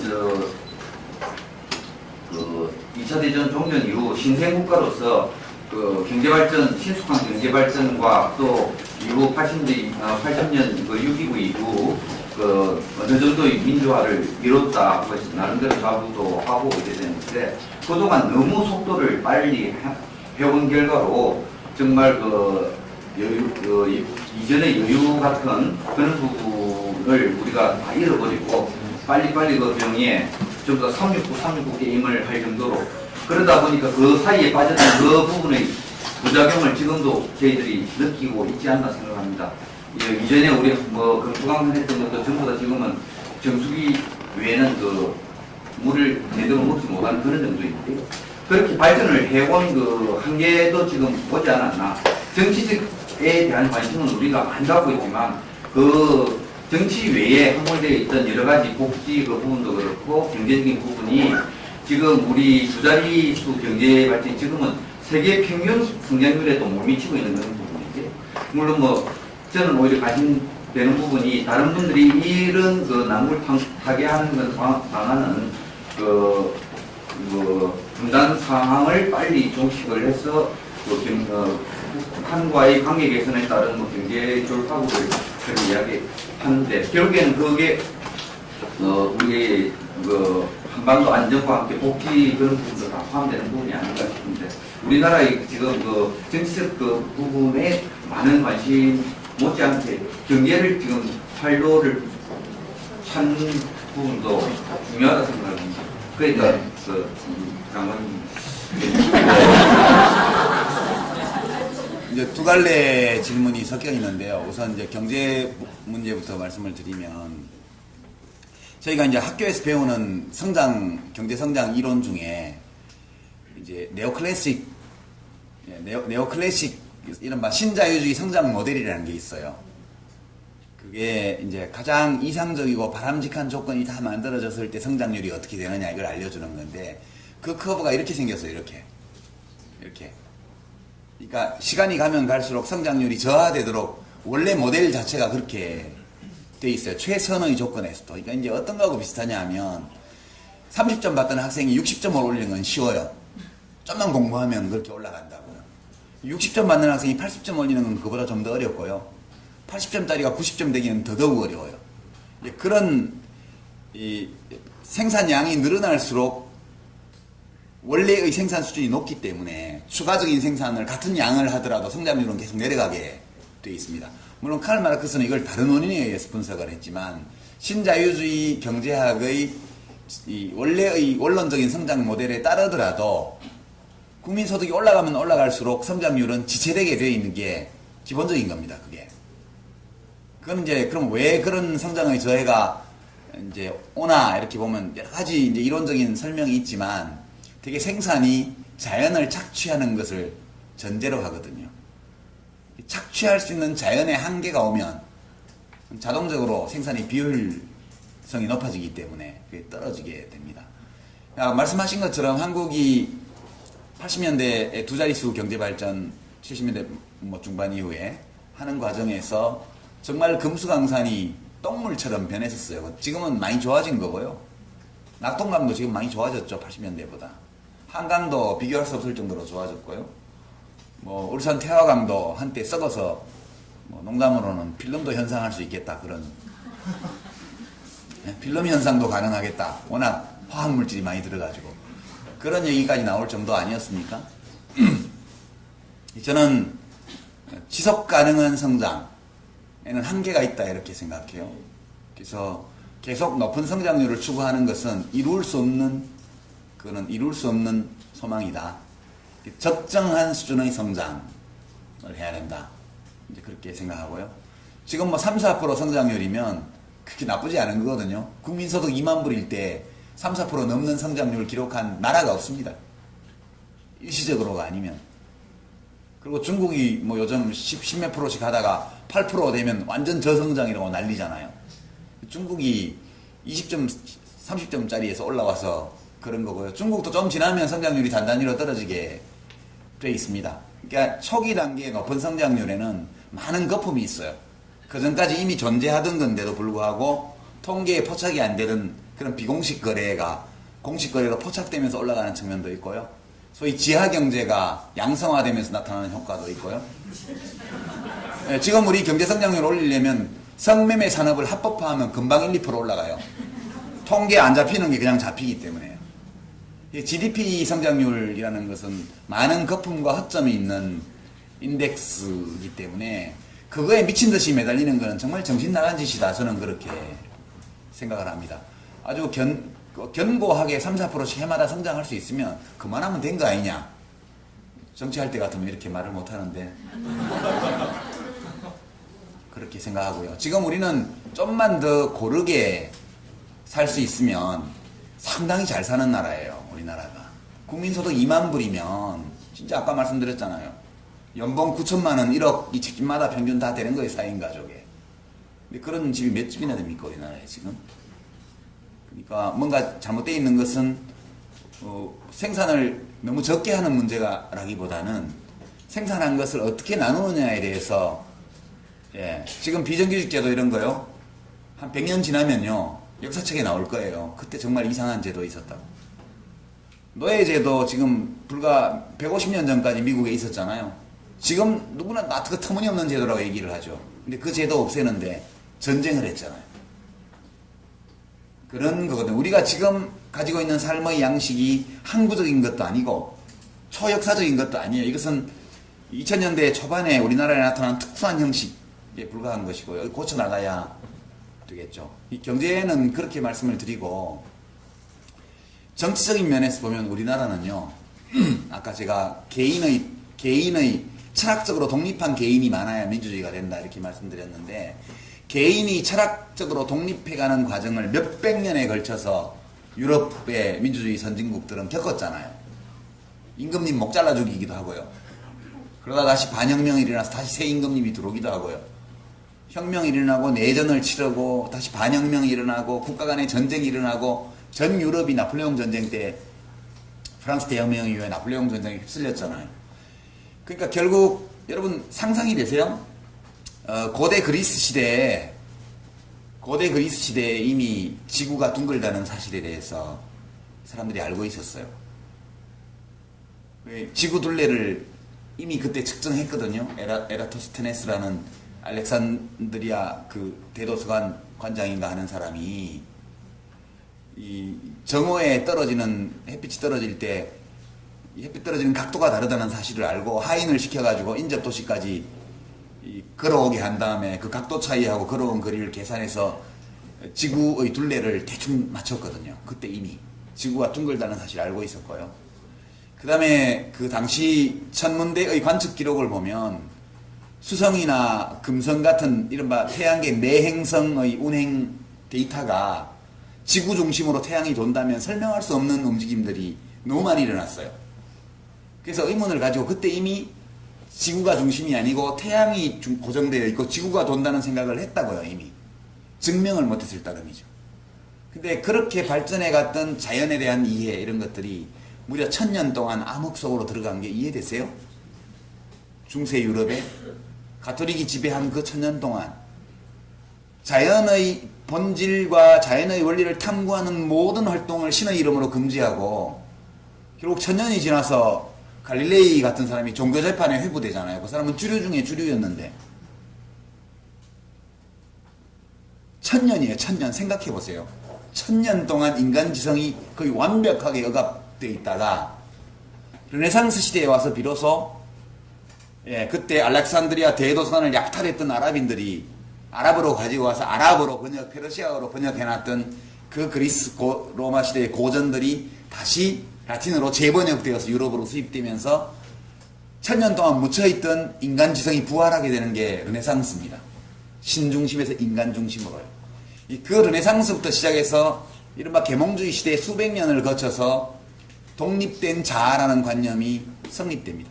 그리고 서양의 유럽의 민주주의는 이 독립된 자아라는 철학적 토대 위에서 구축된 것이 민주주의거든요. 우리나라는 뭡니까? 우리나라는 고종황제 폐하가 다스리다가요. 갑자기 일본 왕이 천황이라는 이름으로 와서 또 다스리다가요. 총독 보내가지고. 어느 날 갑자기 전쟁이 끝나고 38선 이북에는 장군님이 오셔서 다스리셨고요. 38선 이남에는 이박사가 오셔갖고 국부가 되셨어요. 국부. 프란체스카 에사르 국모가 되고. 그러니까 우리나라는 그렇게 개인을 해방시키고 철학적으로 독립된 자아를 발견한 개인들이 연대를 구축하는 계몽의 시대가 전혀 없이 헌법을 민주공화국이라고 박은 거예요. 민주공화국이라고 선포하면 뭐예요? 그 민주공화국을 해나갈 수 있는 개인들이 없는데 결국 4.19부터 시작해서 6.25 항쟁에 이르기까지 그 수십 년의 기간 동안에 우리 국민들이 민중이 스스로를 계몽하는 시기를 몇십 년간 겪은 거예요. 근데 무지하게 짧은 시간 동안, 불과 한 40년의 시간 동안에 유럽에서 400년 동안 했던 산업화를 다 따라 붙였고요. 최초의 산업혁명이 났을 때부터 근 400년이에요. 그리고 르네상스 이후에 계몽기를 거쳐서 오늘 현대민주주의 이르기까지 약 또 한 300~400년에 걸친 정치적 변화 과정을 우리가 40년 동안 다 해내버렸어요. 그러니까 한국 국민들이 이룩한 거는 믿을 수 없을 정도입니다. 제가 보기에는. 인류 역사에서 이렇게 짧은 기간에 한 세대 만에 이렇게 몇백 년의 변화를 압축해서 모방이죠, 모방. 이미테이션 한 거예요. 후발주자로서.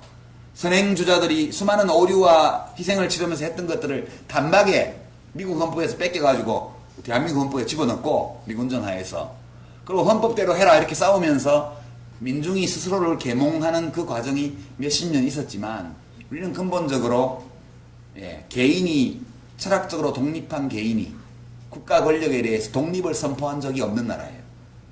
그래서 여전히 대통령은 왕의 관념으로 들어앉아 있고요. 박근혜 씨가 대통령이 된 이유 중에는 현직에 있으면서 부하에게 암살당한 비극의 왕 박정희 임금님이 있는 거예요.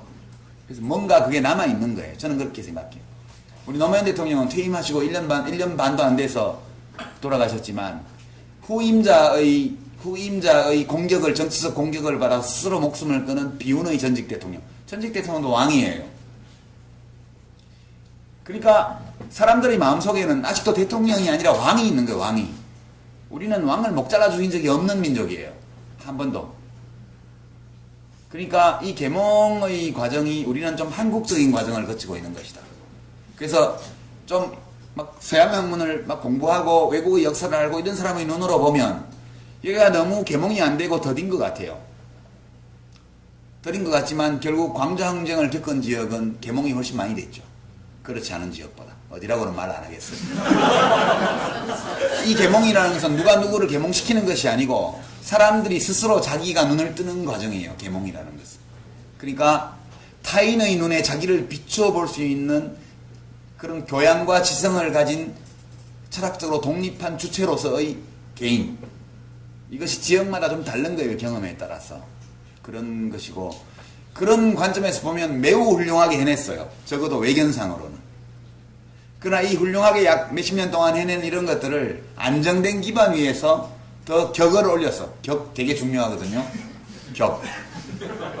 예, 격은 장관이냐 차관이냐 이게 아니고요. 품격이라는 게 있는 거예요. 품격이라는 게.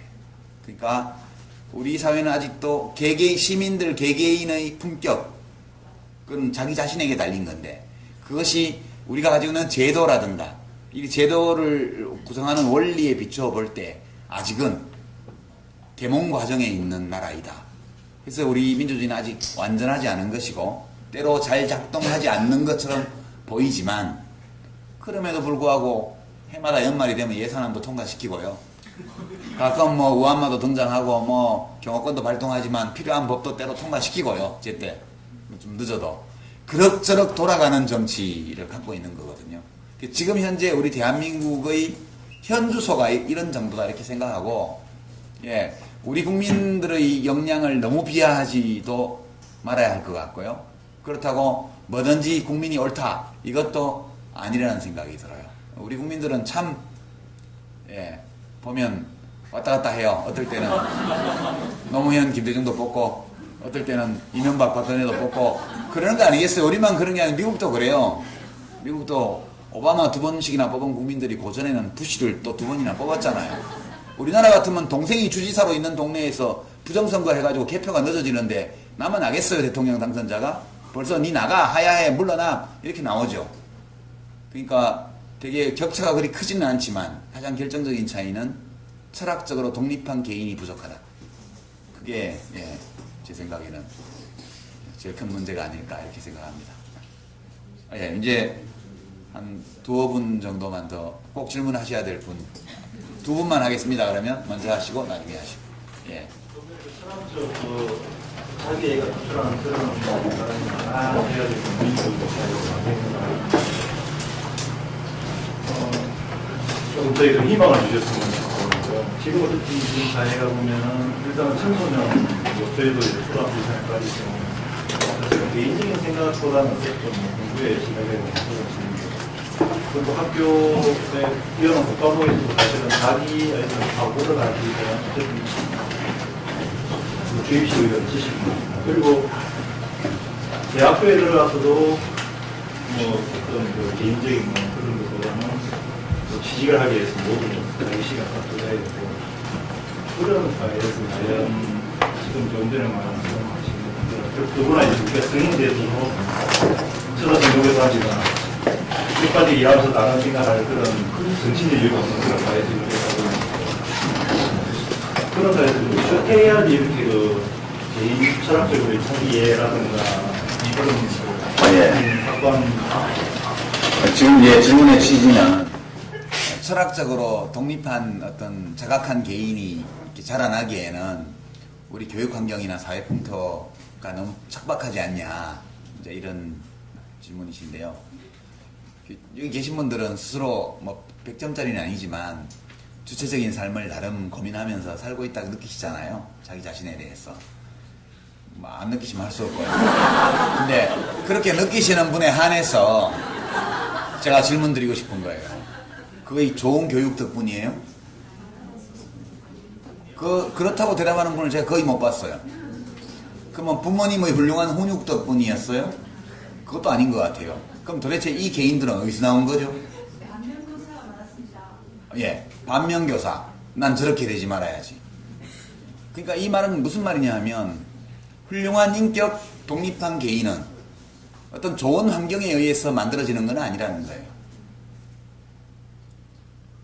물론 환경이 좋으면 더 잘 나올 수도 있겠죠. 그러나 아무리 환경이 나빠도 뚫고 나오는 새싹과 비슷한 것이다. 저는 그렇게 생각합니다. 그거는 제도적인 해법은 없는 것 같고요.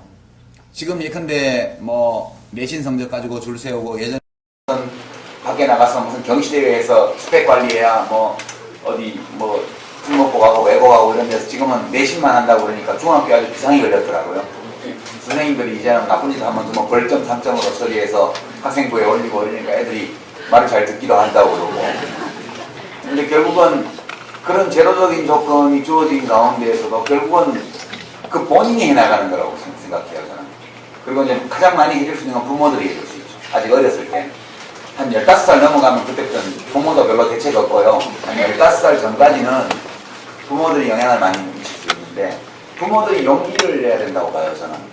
네, 남들이, 그러니까 우리가 지금 연구 결과를 보면, 뇌과학자들의 연구 결과나 교육 전문가의 연구 결과를 보면, 학원 종합반에 계속 보내는 거, 이것이 전혀 득될 것이 없다, 장기적으로. 학업 성적 향상에. 이게 다 나와 있어, 이미. 증거를 가지고. 근데 사람들이 그래도 보내요. 불안하니까. 그러니까 그것은 애들을 도구로 만드는 거예요. 나의 불안감을 해소하기 위한 도구로 애들 학원 보내는 거예요. 그럼 과감하게 좀, 용기를 가지고, 거기서 벗어나야 된다, 그렇게 생각해요. 지금 우리나라의 교육 환경을 보면, 이것은 확장적 군비 경쟁이거든요. 확장적 군비 경쟁. 그러니까, 러시아에서 장거리 미사일을 개발하면 미국도 개발하고요. 그 다음에 뭐, 지구 궤도에 오르는 탄도미사일 개발하면, 소련도 또 그런 거 개발하고요. 그 다음에 둘이 또 맞으면, 그 다음에 또 핵 탑재할 수 있는 미사일 또 만들고요. 저쪽도 만들고, 이게 확장적 군비 경쟁이거든요. 둘이 그거 하면 둘 다 득볼 게 없어요. 그냥 둘 다 그거 안 하고 평화롭게 사는 게 훨씬 나아요. 그럼에도 불구하고 한번 확장적 군비 경쟁에 이 가동되기 시작하면 그 인간은 이성뿐만 아니라 감정과 충동의 지배를 더 많이 받는 존재이기 때문에 지금 사실 대북 관계가 엉망이 됐는데 잘했다는 국민이 훨씬 많잖아요. 박근혜 대통령의 대북 정책에 대해서. 왜 그렇게 했어요? 그래서 이성적인 판단이 아니라고요. 이성은 어떤 평화도 전쟁보다는 낫다. 하는 게 우리들의 이성의 소리고, 그리고 서로 이익이 되는 경제적 교류를 하는 것이 필요하다라는 게 우리의 이성의 목소리예요. 우리의 감정과 충동은 뭐냐? 전쟁 한번 쳤고 60년간 싸워왔기 때문에 기분 나빠요. 우리가 뭐 개성공단은 서로 이익을 보는 거지만 어떤 현금은 우리가 주는 거 아니야. 뭐 인도적 지원도 하잖아. 그러면 좀 이북도 나긋나긋하게 나와야지. 이것들이 뻣뻣해. 기분 나빴어요. 그러니까 버르장머리 고쳐야 돼. 격이 안 맞으면 안 하겠어. 굴종을 강요하지만 이렇게 세게 나와서 파탄 나니까 일단 감정상 기분이 좋은 거예요. 저것들 손 좀 봐줘야지. 이것이 감정과 충동이에요. 버트란트 러셀이라는 아주 유명한 철학자, 영국의 유명한 철학자입니다. 평화주의자고. 그분이 쓴 책 중에 Why Men Fight라는 책이 있어요. 인간은 왜 싸우는가. 그분이 두 차례의 세계전쟁을 경험하고 나서 쓴 책이에요. 인간은 왜 싸우는가. 그 책에 보면 우리는 지금까지 주로 인간의 이 행위와 관련해서 이성의 역할에 주목해왔지만 사실 인간은 이성보다 감정과 충동에 더 많이 좌우되는 존재인지 모른다. 그렇게 해서 그 책은 감정과 충동에 관한 그 철학자의 고찰이 많이 담겨 있습니다. 저는 그런 거라고 봐요. 제가 정치할 때는 국민 여론이 이쪽이 많으면 대놓고 비판을 못했는데 이제 안 하니까 앞으로도 안 할 거니까. 그것은 어리석은 맹목적인 충동과 감정의 산물이에요. 국민이 나라의 왕이라고 할 수 있는 국민이 그렇게 감정과 충동에 휩싸이면 그 국정이 엉망이 되게 돼 있는 겁니다. 그래서 여론조사 결과가 많이 나온다고 청와대는 지금 희희낙낙하고 있는데 그렇게 국민들 뒷공문이나 따라다닐 거면 뭐하러 대통령을 해요? 대통령이 됐다는 것은 때로 일시적인 국민 여론을 거스르면서도 진정 선한 것, 옳은 것이 무엇인지에 대해서 고민하고 국민의 의사를 존중하지만 때로는 그걸 설득하고 나갈 수 있는 용기, 이런 것들이 훌륭한 지도자에게 요구되는 덕목이잖아요. 맨날 여론조사에서 국민 시킨 대로 할 것 같으면 컴퓨터 하나 청와대에 갖다 놓지 뭐하러 대통령을 뽑아요. 맨날 여론조사 돌려갖고 많이 나오는 쪽으로 하면 되지.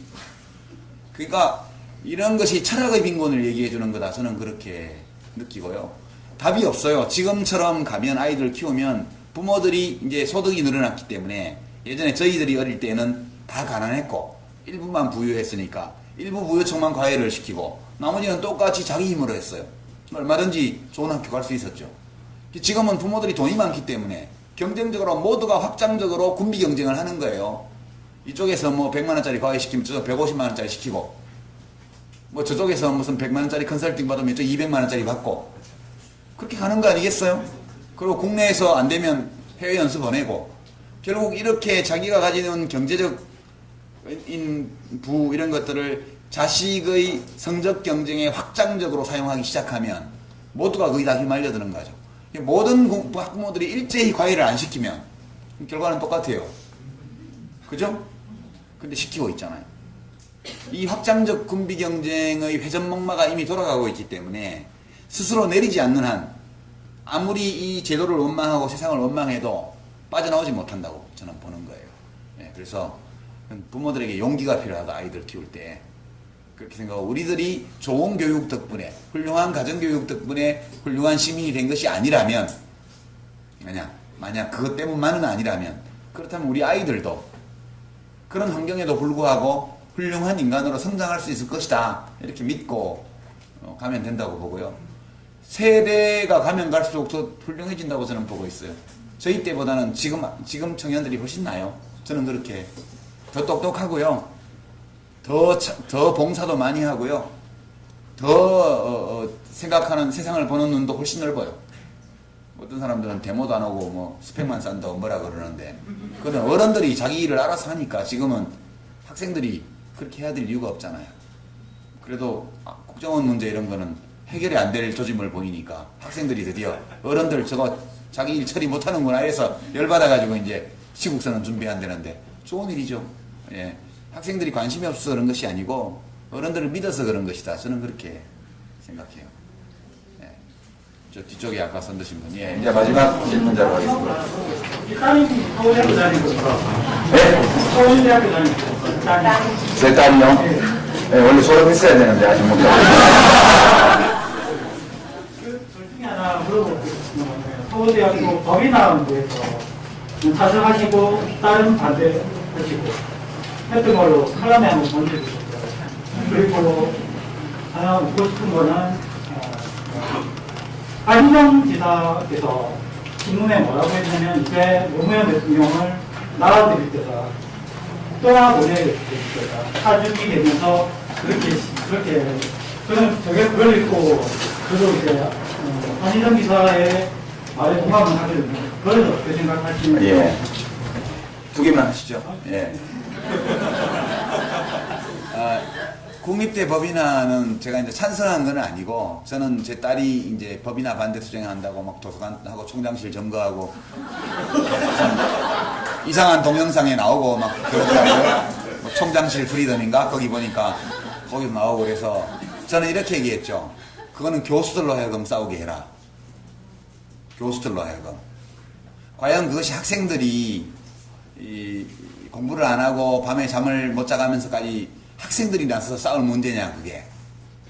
만약 교수들이 침묵으로 일관한다면 가게 내버려둬라, 그거를. 그것은 학생들이 싸울 만한 가치가 없는 일이다. 그런 게 제 입장이었고, 그 입장은 지금도 변화가 없습니다. 만약 그게 그렇게 나쁜 거라면 교수들이 나서서 막아야죠. 예, 저는 그렇게 생각하고요. 학생들에게 평소에 학교 운영과 관련해서 아무런 권리도 주지 않으면서 그 문제에 관한 싸움까지 학생들에게 맡긴다면 그럼 그건 교수 사회가 너무 비겁한 거다. 그렇게 저는 생각했습니다. 만약 그것이 진짜 나쁜 거라면 교수들이 나와서 막아야 되고요. 그게 나쁘지 않은 거라면 교수 사회에서 학생들을 설득해서 가도 괜찮다. 그렇게 대화로 해결을 해야 되고, 그 문제를 학생들이 투쟁하게 한다는 거는 저는 어른들이 자기 할 일을 못하는 거다. 그런 입장입니다. 그 다음에 이제 노무현 대통령을 떠나보내야 된다. 정치인들이 그렇게 말하는 건 또 뭐 그거대로 예, 저는 인정해야 된다고 봐요. 근데 저는 떠나보내기 싫어요. 아직 준비가 안 됐어요. 예, 떠나보낸다는 것은 어떤 의미냐 하면 매우 가벼운 마음으로 그분을 다시 생각할 수 있다는 거. 그게 애도 기간이 끝났다는 의미입니다. 여러분, 애도라는 게 뭡니까? 애도라는 것은 상실의 아픔을 치유하는 기간이 애도 기간이에요.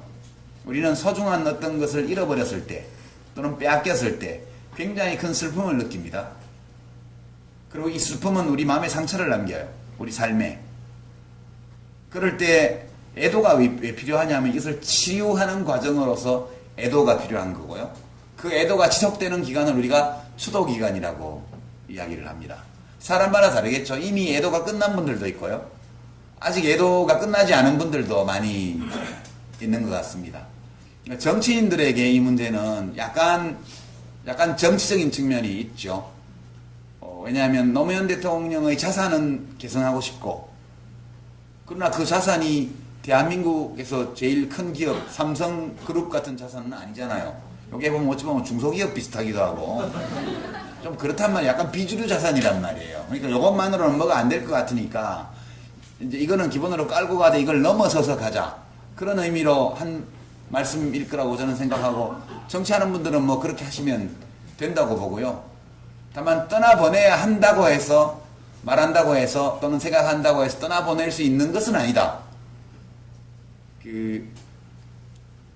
그분의 죽음이 우리 사람들에게 남긴, 각자에게 남긴 슬픔, 그 슬픔으로 인해 입은 상처, 그리고 그 상처가 이렇게 아려올 때마다 어떤 사람들에 대해서 느끼는 감정, 이런 것들이 총체적으로 있죠. 그런 것들이 다 소화되고, 그래서 그런 것들을 생각해도 감정의 동료가 없어지는 상태, 이때가 애도 기간이 끝나는 기간이라고 저는 봅니다. 그때는 떠나보내라 말라 안 해도 자연스럽게 그분이 우리들의 가슴을 떠나서 어딘가에 이렇게 자리를 잡으실 거라고 봐요. 그래서 그거를 너무 그렇게 떠나보내야 한다느니 아니라느니 이런 거는 각자가 알아서 하면 되지. 네, 뭐 그렇게 뭐 당위적으로 뭐 해야 되는 것처럼 그런 건 아니라고 봐요. 저는 저 개인으로 말씀드리면 이제 애도 기간이 앞으로 상당 기간 갈 수밖에 없지 않나? 그런 좀 세월이 가면서 옅어지긴 옅어지지만 그래도 아직은 아니 그거 안 떠나가시는 걸 어떻게 해요? 이제 떠나가실 만한 상황이 되면 우리 마음에서 이렇게 떠나실 거라고 저는 생각해요. 그때까지는 자연스러운 마음의 상태, 감정의 흐름 이런 것들을 받아들이면서 그런 감정조차도 내 삶의 한 구성 요소로 이렇게 가지고 살면 되는 문제 아닌가? 그렇게 저는 생각합니다.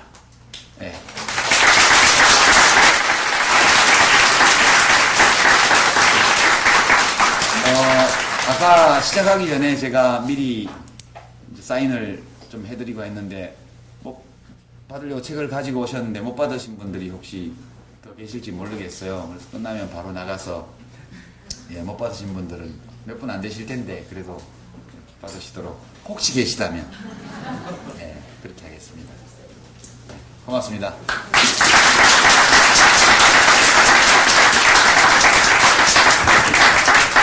배가 고프고 공포감에 사로잡혀 있고 이 상황이 뭔지를 몰라요. 우리가 이 사진을 볼 때 가슴이 갑자기 막 이상한 느낌에 사로잡히는 것은 저 아이가 토끼나 사슴이나 노루가 아니고 저게 사람이기 때문에 그래요. 우린 다 알고 있죠. 나와 같은 종에 속한 개체이고 우리와 똑같은 감정과 생각하는 능력을 가지고 있는 사람이고 저 아이가 환경이 좋은 곳에서 태어났더라면 되게 우리가 살면서 느끼는 기쁨, 환희, 황홀감, 맛있는 음식 그런 거요. 그런 즐거움을 다 누릴 수 있는 아이라는 걸 우리가 다 알고 있죠. 그러니까 실제 우리가 저 상황이 있지를 않고 수십 년 전의 상황이지만 저 사진을 보면 그 고통이 우리들에게 그냥 느껴집니다. 이게 신경생리학적으로는 우리 대뇌 피질에 있는 거울 신경세포, 미러뉴런이라고 이제 생물학자들이 이름 붙인 그 세포 때문이라고 그래요. 그러니까 일종의 텔레파시 기능을 하는 건데 소통을 직접 하지 않고도 다른 사람이 느끼는 고통, 아픔 또는 기쁨 이런 것들을 그대로 다른 사람이 느낄 수 있게 자기가 느낄 수 있게 해주는 미러뉴런이 있다고 해요. 이것 때문에 어린아이들이 엄마의 표정을 흉내내고요. 표정 변화만으로도 어른들의 생각의 변화를 끌어낼 수 있다고 그래요. 이런 소통, 감정의 교류 이런 것들이 필요하기 때문에 그러니까 어떤 메시지가 아닌 그런 메시지를 통하지 않은 직접적인 감정의 교류 이런 것들을 하기 위해서 굉장히 정교한 안면 근육을 발전시켰고 그리고 그런 것들을 인식할 수 있는 아주 정교한 안면 인지 능력을 우리가 가졌다는 게 이제 생물학자들의 설명인데요. 제가 하려는 얘기는 그 사진 작가의 죽음과 관련된 얘기예요. 이 사진이 뉴욕타임즈에 게재되자마자 신문사로 엄청난 항의가 쏟아집니다. 작가에 대한 말도 못할 비난이 쏟아지고요. 항의, 전화, 편지 이런 것들 때문에 뉴욕타임즈의 업무가 마비될 상황까지 갔었다고 그래요. 어떤 항의 전화였는지 짐작이 되시죠? 되게 이 사진을 보면 첫 번째 드는 느낌이 아픔, 슬픔, 고통 이런 거예요. 연민.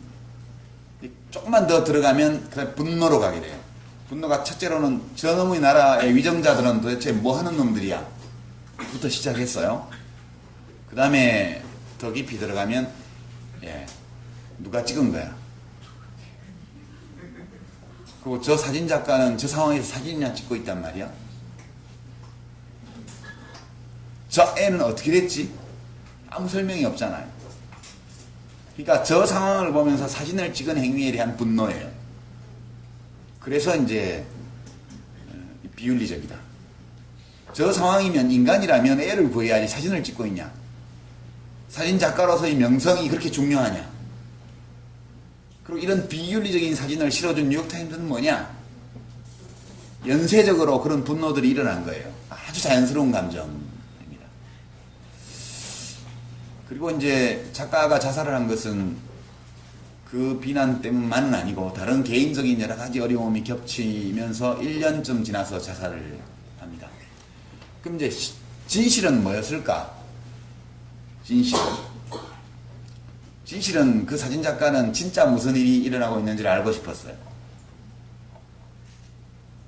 그래서 이 지역의 참상을 구호소 근처에서도 충분히 볼 수 있었지만 구호단체의 활동에 대한 세계인의 관심을 촉발하고 국제기구의 문제 해결을 위한 지원을 촉구하려면 이 지역에서 벌어지고 있는 참극을 더욱 생생하게 전할 수 있는 사진이 필요하다 이렇게 판단을 한 거예요.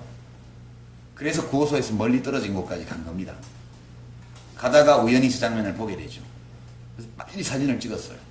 그런 다음에 쫓아가서 저 독수리를 쫓아버립니다. 애를 구했냐? 못 구했죠. 왜 못 구했냐 하면 애를 구하고 싶었는데 구호소에서 너무 먼 곳이기 때문에 애를 구하려면 안고 가야 돼요. 이미 기진맥진한 아이이기 때문에. 근데 구호 활동가들과 취재진에게 주어진 행동 강령에 따르면 전염병이 사방에 퍼져 있었기 때문에 난민들과의 직접 신체 접촉을 절대 하지 마라. 그것이 아주 중요한 행동 강령 중에 하나였어요. 그래서 이 작가는 저 아이를 구하지 못하죠. 오랫동안 저 아이를 지켜보면서 어떻게 해야 될까 고민하다가 끝내 못 구합니다. 그리고 나서 이제 이 사진이 게재되고 나서 엄청난 항의를 받았을 때 이제 가까운 친구들에게 정말 울면서 얘기를 했죠. 그래도 안아줄 걸. 그러니까 저 아이를 안아주지 못하고 자기가 돌아온 거 때문에 너무너무 괴로워했다고 그래요. 이게 이제 실제 있었던 것들도 많이 작용을 했다 이렇게 생각합니다. 그런데 이 좀 무섭다 이렇게 느끼는 것은 이제 감정적인 측면이고 그럼에도 불구하고 그런 일이 일어날 수 있다 그런 판단도 한편으로 합니다. 그게 아주 누군가 나쁜 의도를 가지고 한 측면도 있지만 근데 이명박 대통령은 아주 나쁜 의도를 가지고 했죠. 그거를 아주 나쁜 사악한 의도를 가지고 했고요. 다만 그 의도는 죽이려고 한 것은 아니었다. 저는 그렇게 생각해요. 왜냐하면 되게 사람은 자기를 투사해서 남을 생각하거든요. 어떤 스님 말씀으로는 자기가 부처면 다 부처로 보이고 자기가 돼지면 다 돼지로 보인다고 그러잖아요. 이명박 대통령 같은 분은 노무현 대통령이 당했던 그런 일을 당해도 절대 자살하지 않을 거예요. 그런 방식으로 자기의 존엄을 지킬 의지를 가진 사람이 아니에요. 그런 사람이에요. 그러니까 거짓말을 하고 그것이 발각되어도 전혀 부끄러움을 느낄 능력이 없는 사람이에요. 그런 사람은 절대로 나를 버리라고 말을 한다든가 그래도 사람들이 안 버리니까 스스로 떠나거나 이런 일은 할 수 없어요. 그러니까 이명박 대통령이 사악한 의도를 가졌겠지만 스스로 목숨을 버릴 것이라고는 상상을 못했을 거예요. 자기가 절대 그럴 사람이 아니기 때문에. 남이 그러려고 생각 못하는 거죠. 그럼 나머지 언론, 검사들 또 뭐 그런 언론의 보도를 보면서 막 손가락이 있던 사람들은 뭘까? 일어날 수 있는 일이다. 저는 그렇게 생각해요. 나쁜 의도 없이도요. 그래서 제가 이 세상에 대한 두려움, 사람들에 대한 서운함 이런 감정이 남아있는 한은 참 제대로 살기가 어렵겠다. 그런 생각을 하면서 많이 고민을 해봤는데요. 결론은 더러 사악한 의도를 가지고 그 일을 저지르는 사람들도 있고 지금도 유사한 나쁜 짓들을 하고 있지만 그래도 일이 이렇게 번져나가는 데에는 인간이 가지고 있는 근원적 한계가 작용하는 것 같다. 그렇게 생각합니다. 이제 그렇게 생각하면 마음이 약간 편해지더라고요. 그래, 누가 나쁜 의도가 있어서 그런 것이 아니고 원래 그런 거야. 인간이라는 거는. 그렇다면 만약에 인간이 그러면 안 돼라는 내 어떤 판단 때문에 서운함을 느낀다면 원래 내가 가지고 있던 판단이 좀 과한 거야. 그런 생각을 하게 되는 거죠. 사진을 좀 준비해 왔는데요. 아이고, 이게 아닌데. 이거 안 넘어가지, 왜? 이거.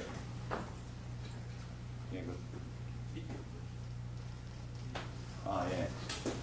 이 사진인데 지금 불을 잠깐만 한번 꺼보시죠. 뒤에 누가 있으시면. 예. 이 굉장히 유명한 사진인데요. 그냥 설명 없이 이 사진을 한번 10초간만 보시죠.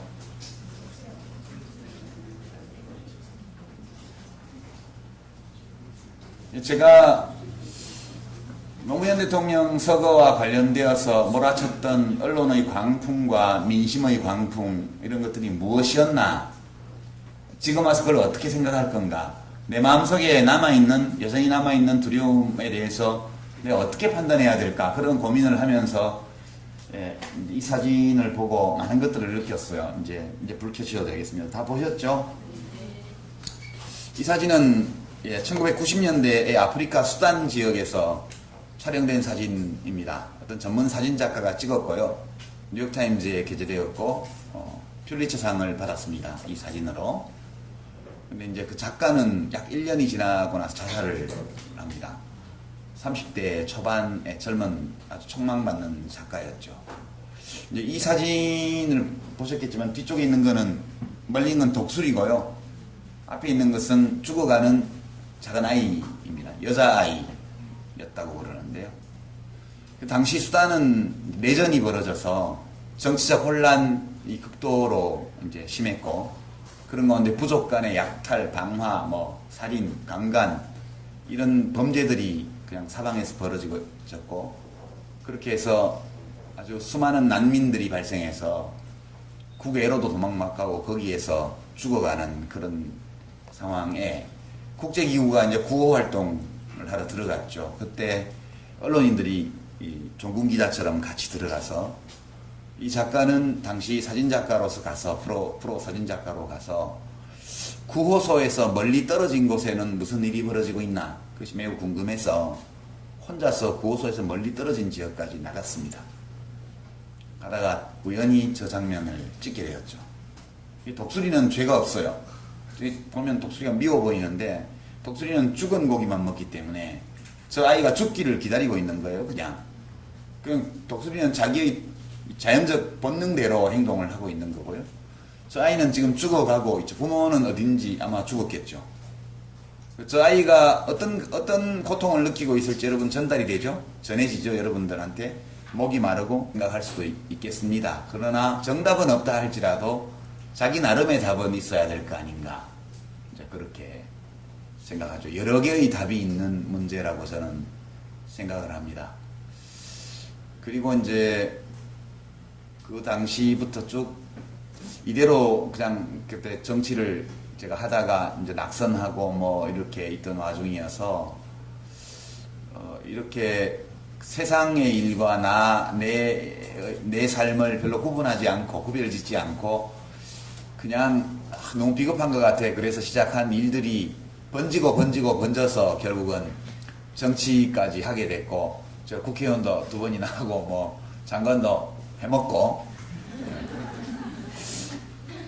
기왕 이렇게 온 거니까 그냥 쭉 갈 거냐, 이런 고민들을 저도 많이 했죠. 근데 그 일이 진행되던 와중에, 그러니까 노무현 대통령께서 뭐 이제 가족에 대한 검찰 수사가 시작이 되고, 당신께서 이제 검찰에 이제 직접 가시고, 이런 과정에서 제가 이 세상에 대해서 조금 태도를 바꾸게 됐던 것 같아요. 그 전까지는 우리나라는 되게 문제가 많은데 그래서 좋아, 난 할 일도 많고, 되게 할 일이 없고 아무 문제가 없는 나라 같으면 삶이 얼마나 심심하겠어? 그렇게 생각을 하려고 노력을 했죠. 우리가 북유럽이라든가 서유럽에 안정되고 번영하고 아주 민주주의적인 나라들, 또 복지도 잘 돼 있고 이런 나라를 보면 굉장히 부러운데, 우리는 해결해야 될 문제가 되게 많고 불합리한 거, 비이성적인 거, 상식에 어긋나는 거, 이런 게 아직도 되게 많은 나라니까, 되게 할 일이 많으니까 변화도 빠르고 우여곡절도 많고 신나는 나라 아니야? 뭐 이제 그런 쪽으로 긍정적으로 생각을 하려고 노력을 많이 했어요. 그리고 이 정도 되는 나라에 태어난 건 굉장히 큰 행운이야, 그렇게 생각도 하고요. 근데 이제 4년 전에 그 일을 겪으면서 이 대한민국 사회, 추상적으로 사회보다 이 사회에서 나와 동시대를 살아가는 사람들, 정치인들이 쓰는 용어로는 국민, 학자들이 쓰는 용어로는 대중, 운동권에 쓰는 말로는 민중, 사회학자들 용어로는 군중, 때로는 이 나와 함께 동시대를 살아가고 있는 사람들에 대한 느낌이 굉장히 많이 달라졌어요. 그러니까 그전에는 때로 이해가 안 되는 측면도 있고 뭐 그런 점도 있긴 하지만 되게 심정적으로 서운하거나 이런 거는 없었던 것 같아요. 무섭거나 이런 거는. 근데 그 일을 겪으면서 한편으로는 되게 무서워졌고요. 세상 사람들이 미친 것 같더라고요, 그때 생각에. 이제 그때 전개되던 일들을 돌아보면 진짜 광풍이라고 밖에는 말할 수 없는 그런 상황이었어요. 그리고 이제 연속해서 2번 이제 지금 이명박 대통령 거짓말을 엄청 입술에 침도 안 묻히고 낯빛을 하나도 안 바꾸고 입만 열면 필요할 때 모든 거짓말을 다 할 수 있는 사람을 대통령으로 뽑았잖아요. 그리고 5년을 살았고, 그리고 그렇게 거짓말을 하는 것 같지는 않지만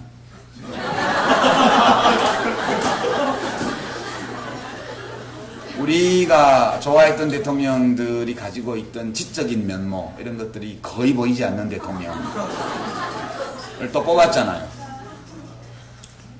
근데 이제 뽑을 때마다 노상 하는 얘기가 잘 살아보세요. 6년 전에는 부자 되고 싶다. 부자 되세요. 여러분 돈 지갑을 두둑히 해드리겠습니다. 국민 성공 시대 이런 거였고요. 이번에는 또 잘 살아보세요. 이제 속으로 도대체 얼마나 더 잘 살아야 되지? 우리나라가 지금 국민소득이 1인당 2만 불 시대인데요. 2만 불이면 대충 환율로 계산해서 4인 가족 평균으로 하면 8만 불이잖아요. 평균이라면 8만 불이면 약 1억 원 아니에요? 가계소득이 1억 원 정도 되는 게 딱 평균이어야 되는 사회인데 그렇지 않잖아요. 그 문제가 있죠, 우리나라에는. 근데 사실 부자들은 말할 나위도 없고 중산층 정도 되는 분들이 요즘 입고 먹고 타는 거를 보세요. 고종 황제 폐하보다 훨씬 더 잘 먹는다고요. 정조대왕 300년 전 정조대왕하고는 비교도 안 돼요. 정조대왕은 제주 해녀들이 고생한다는 얘기 듣고 수라상에서 전복을 빼라 그렇게 말씀하신 아주 총명하고도 어진 왕이었죠.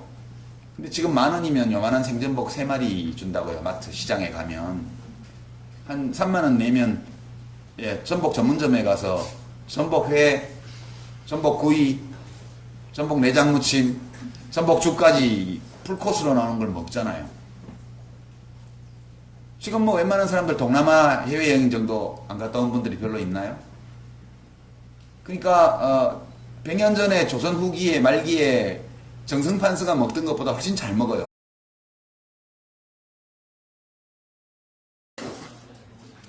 예, 반갑습니다. 우선 우리 시민학교 참석해 주신 우리 부산 시민 여러분들 오늘 뵙게 돼서 반갑고 또 환영합니다.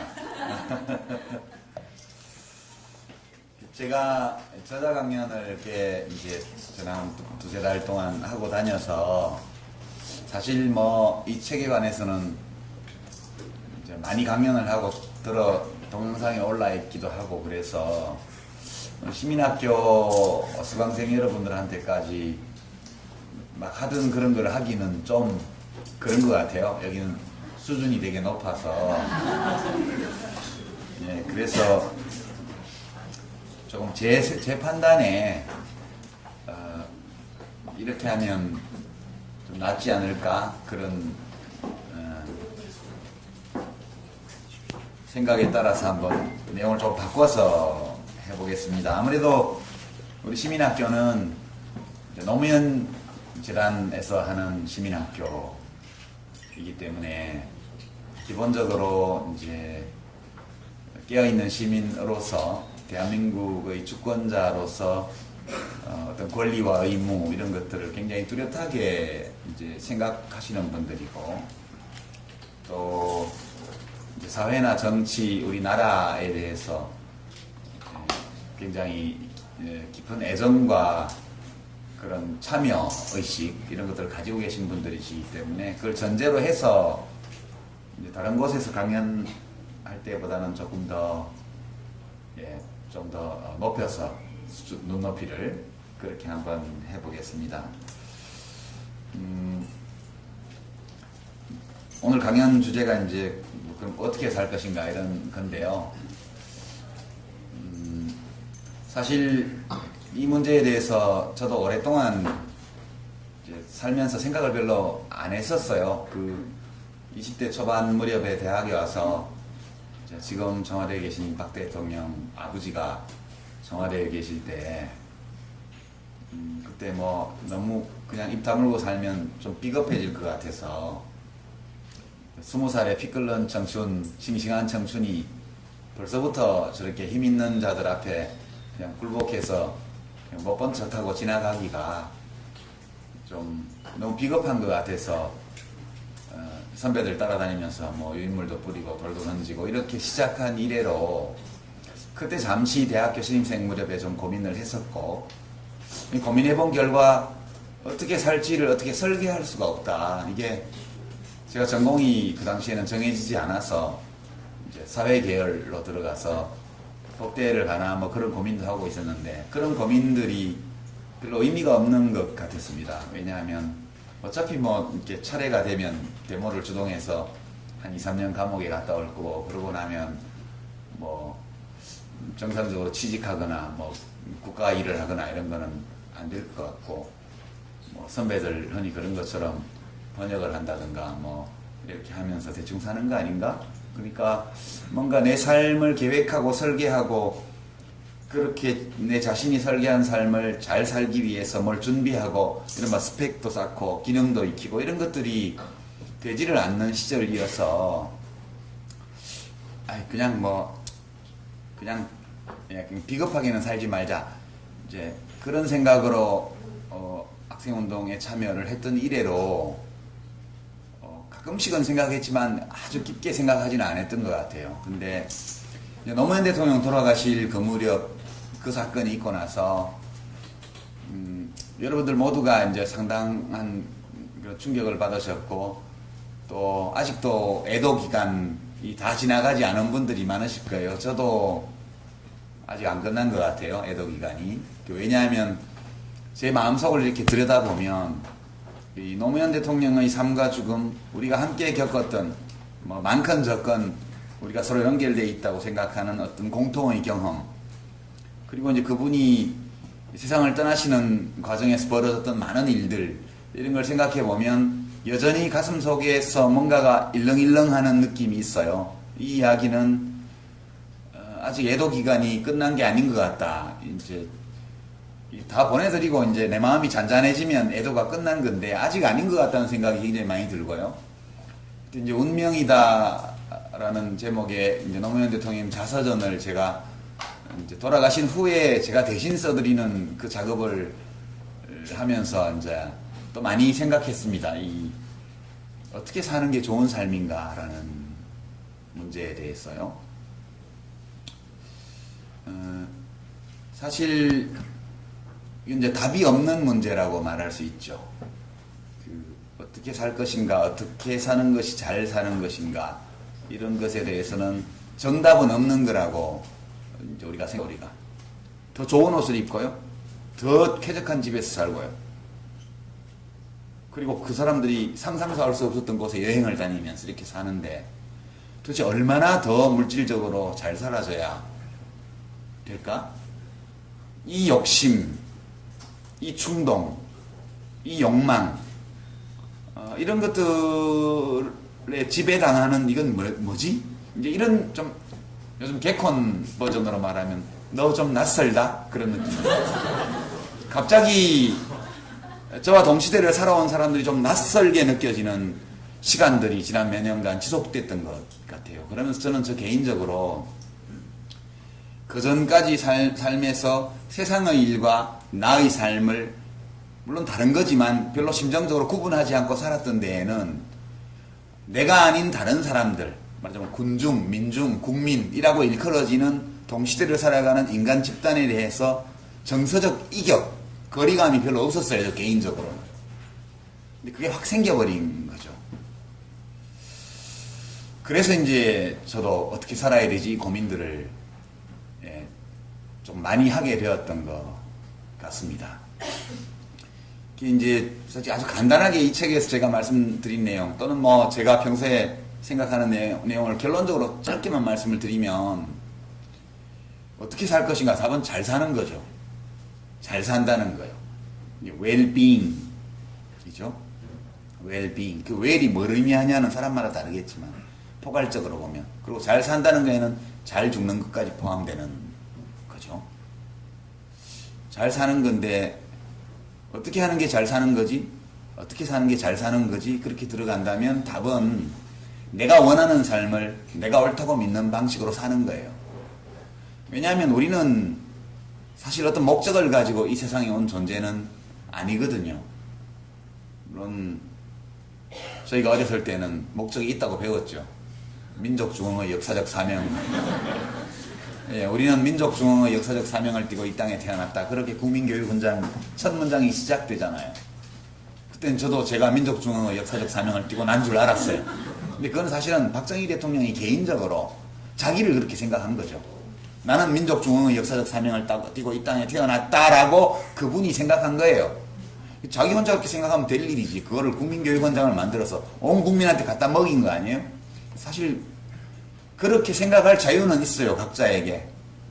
그러나 증거는 없죠. 누군가가 민족중흥의 역사적 사명을 띠고 태어났다는 증거가 어디 있습니까? 되게 태어난 것은 아빠의 방심, 아빠의 실수, 엄마의 방심, 그놈의 술 때문에 뭐 등등의 다양한 이유로 생겨나잖아요, 애들이. 또는 사랑의 결실로. 그렇지만 우리가 선택해서 여기 온 사람은 없습니다.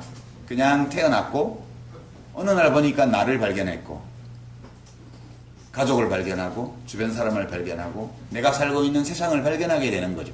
그리고 어느 날 지구본을 보면서 내가 사는 이 땅이 둥그렇게 생겼구나도 알게 되고요. 그러니까 되게 데카르트는 나는 생각한다, 고로 나는 존재한다 이렇게 말을 했지만 거꾸로가 진실이죠. 나는 존재한다, 고로 나는 생각한다. 존재가 먼저고 우리들의 생각은 그 다음에 생긴 거예요. 우리가 이 세상에 온 거는 어떤 목적이나 이유가 있어서 온 게 아니고 무엇인가에 내가 기여하려고 온 게 아니고요. 기여할 수도 있지만 어떤 훌륭한 위대한 것의 도구가 되기 위해서 온 존재도 아니고요. 그냥 온 거예요. 와서 나를 발견했을 따름이죠. 그러니까 내가 세상에 왜 왔느냐는 각자가 생각하기 나름인 거죠. 원래 정해진 것은 없고요. 그러니까 내가 이 세상에 왜 왔을까에 대한 답을 찾으면 그게 자기가 원하는 삶이고요. 그 삶을 자기가 옳다고 생각하는 도덕적 원칙에 따라서 해나가면 그것이 좋은 삶이다. 저는 그렇게 생각합니다. 노무현 대통령께서도 뭐 대통령 되려고 오신 건 아니잖아요. 그렇잖아요. 자기 스스로 도전했고 그 도전을 자기가 옳다고 생각하는 방식으로 밀고 나가서 때로는 성공했고 때로는 실패했고 그리고 때로는 공격을 받아서 구렁텅이에 내몰렸고 뭐 그런 와중에 나다운 방식으로 삶을 마감하겠다 이렇게 결단하시고 떠나신 거예요. 저는 그렇게 생각합니다. 참 멋진 분이셨다. 저는 그렇게 지금도 그렇게 생각을 해요. 근데 이제 전체적으로 그렇게 생각을 하면서도 제가 이제 정치를 그만두는 과정에서 그냥 근본적인 이유는 이제부터라도 내가 살고 싶은 삶을 살아야 되겠다. 이게 근본적인 거지만 그렇게 결심하게 된 배경에는 사람들에 대한 두려움 같은 게 좀 있었던 것 같아요. 세상에 대한 사람들에 대한 거리감, 왠지 낯선 55년을 살아놓고 이제 와서 굉장히 낯설게 느껴지는 거예요. 그런